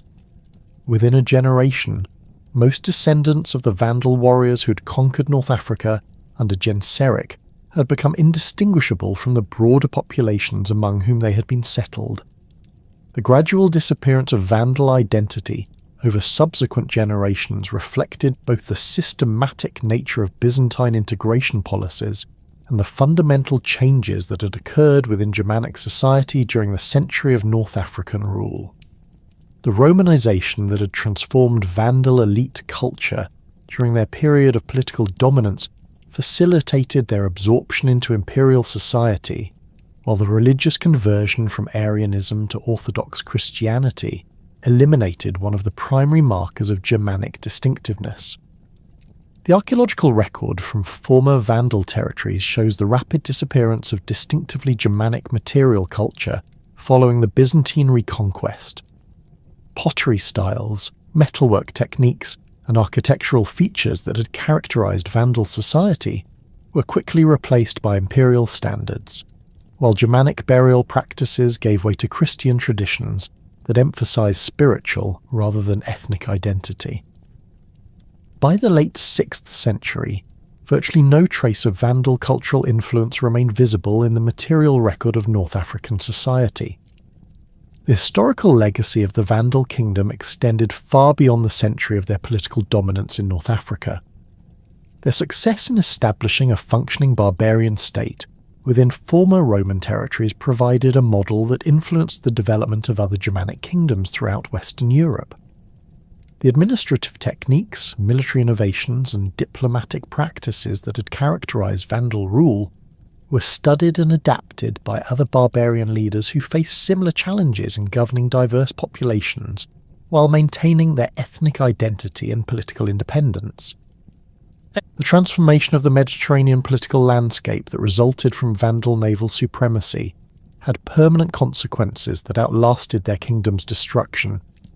The development of barbarian maritime capabilities demonstrated that Germanic peoples could master the complex technologies and organizational methods necessary for projecting power across vast distances, fundamentally altering Roman assumptions about barbarian limitations and capabilities.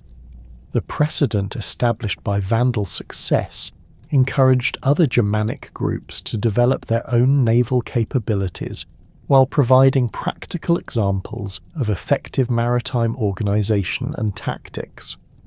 The religious conflicts that had characterized Vandal rule contributed to broader theological developments that influenced Christian thought throughout the Mediterranean world. The systematic persecution of Orthodox Christians had strengthened Catholic institutional structures while generating theological literature that refined Orthodox positions on disputed doctrinal questions. The eventual triumph of Orthodox Christianity over Arianism in North Africa provided powerful symbolic validation for imperial religious policies, while demonstrating the ultimate failure of barbarian attempts to establish alternative Christian traditions. The economic impact of Vandal rule had lasting effects on Mediterranean commercial networks and agricultural production systems. The disruption of traditional trade routes had encouraged the development of alternative commercial relationships that continue to influence regional economic patterns long after the restoration of imperial authority. The agricultural innovations that had been implemented during the period of Germanic rule, particularly the integration of different farming techniques and livestock management practices, contributed to increased productivity that benefited subsequent populations. The final collapse of the Vandal kingdom in 534 CE marked the end of one of the most successful barbarian attempts to create a functioning state within the former boundaries of the Roman Empire. Their century of rule in North Africa had demonstrated both the possibilities and limitations of Germanic political adaptation to Mediterranean conditions, while their ultimate defeat revealed the continuing advantages that imperial organization and resources provided in conflicts with barbarian opponents.